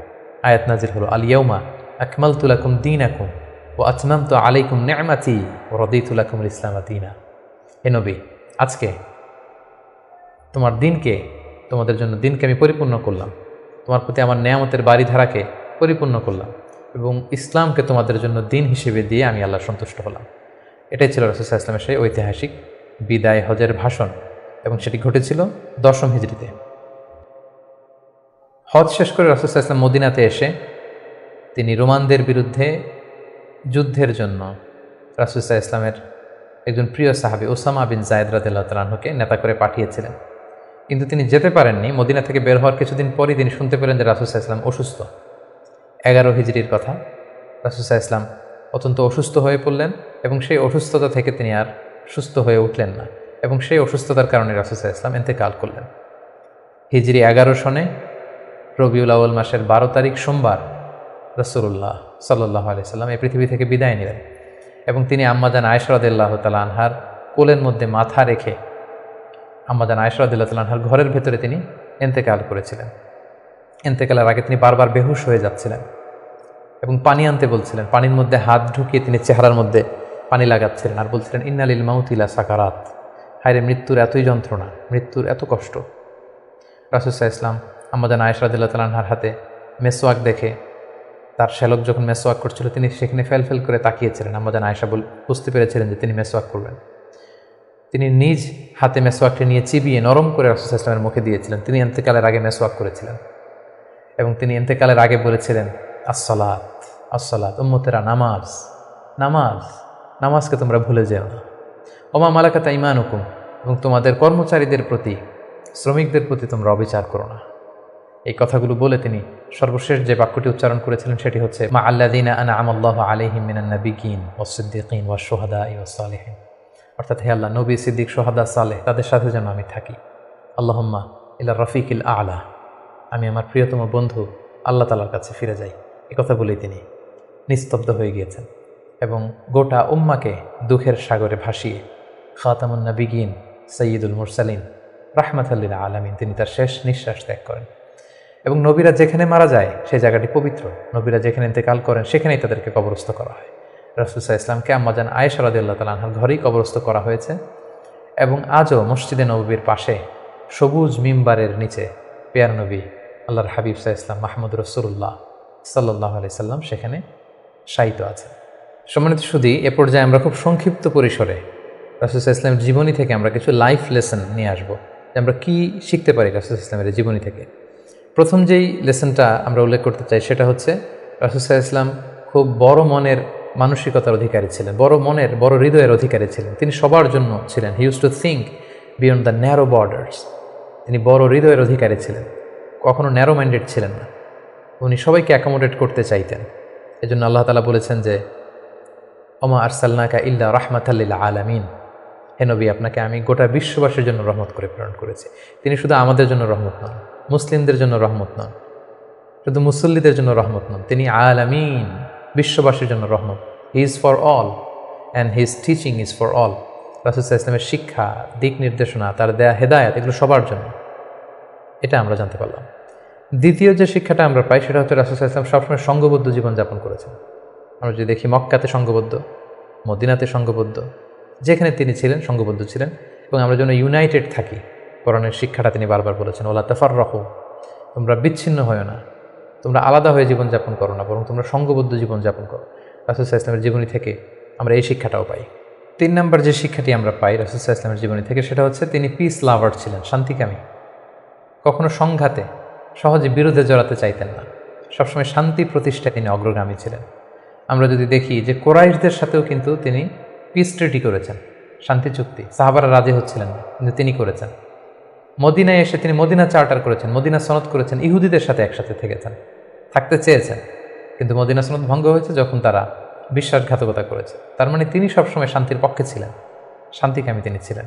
সো আমরা যারা নবীজির উম্মত বলে নিজেদেরকে দাবি করি, আমরা যেন সবসময় শান্তিকামী হই, আমরা যেন শান্তির পক্ষে থাকি, এটা আমাদের জন্য শিক্ষা। 4 নম্বর যে শিক্ষাটি আমরা পাই সেটা হচ্ছে he was the flag bearer of justice.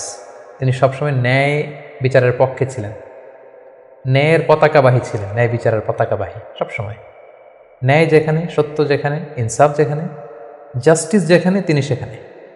তার প্রমাণ আমরা দেখি 20 বছর বয়সে তিনি যখন যুবক, তখন তিনি হেলফুল ফজুল নামে যুব সংঘ করেছেন। উদ্দেশ্য কী ছিল? যে মাল মাজলুম দিদ্দাল জালিম, আমরা সবসময় মাজলুমের পক্ষে থাকবো, জালেমের বিরুদ্ধে। কোনো জালেম যেন কোনো ব্যবসায়ীকে, ভিনদেশিকে, কাউকে যেন ঠকাতে না পারে, মাজলুমের পক্ষে লড়বার জন্য তিনি এটা করেছেন। তার মানে ইনসাফ, জাস্টিস, ন্যায় পরায়ণতার পক্ষে তিনি সবসময় কাজ করেছেন। সো আমরা যেন সবসময় ন্যায় পরায়ণতার পক্ষে থাকি, এটাই আমাদের জন্য শিক্ষা। 5 নম্বর যে ব্যাপারটা আমরা দেখি যে রাসূল সাল্লাল্লাহু আলাইহি ওয়াসাল্লামের পুরো জীবনীটা যদি আপনারা খেয়াল করেন, 40 বছর, তারপরে নবুয়তির 13 বছর, তারপর মদিনাতে 10 বছর, আমরা যদি দেখি যে সবসময় রাসূল সাল্লাল্লাহু আলাইহি ওয়াসাল্লাম একটা স্ট্রাগলের মধ্য দিয়ে গিয়েছেন। তিনি আল্লাহর নবী, শুধু নবী নয়, শ্রেষ্ঠ নবী, আল্লাহর হাবিব। তার কাছে কোরআন নাজিল হয়েছে, তার কাছে ওহী আসতো, আল্লাহর সরাসরি সাহায্য তিনি পেয়েছেন, আল্লাহর সাথে কথা বলেছেন। তারপরও তার জীবন কিন্তু স্ট্রাগল মুক্ত ছিল না, সবসময় তিনি স্ট্রাগলের মধ্য দিয়েছিলেন। আমরা একটু স্ট্রাগল করলে হতাশ হয়ে পড়ি, একটু বিপদে পড়লে হতাশ হয়ে পড়ি। আমরা যদি রাসূলের জীবনী দেখি তাহলে আমরা বুঝতে পারবো না, হতাশ হওয়া যাবে না, ধৈর্য ধারণ করতে হবে, কারণ struggle is the part of our life.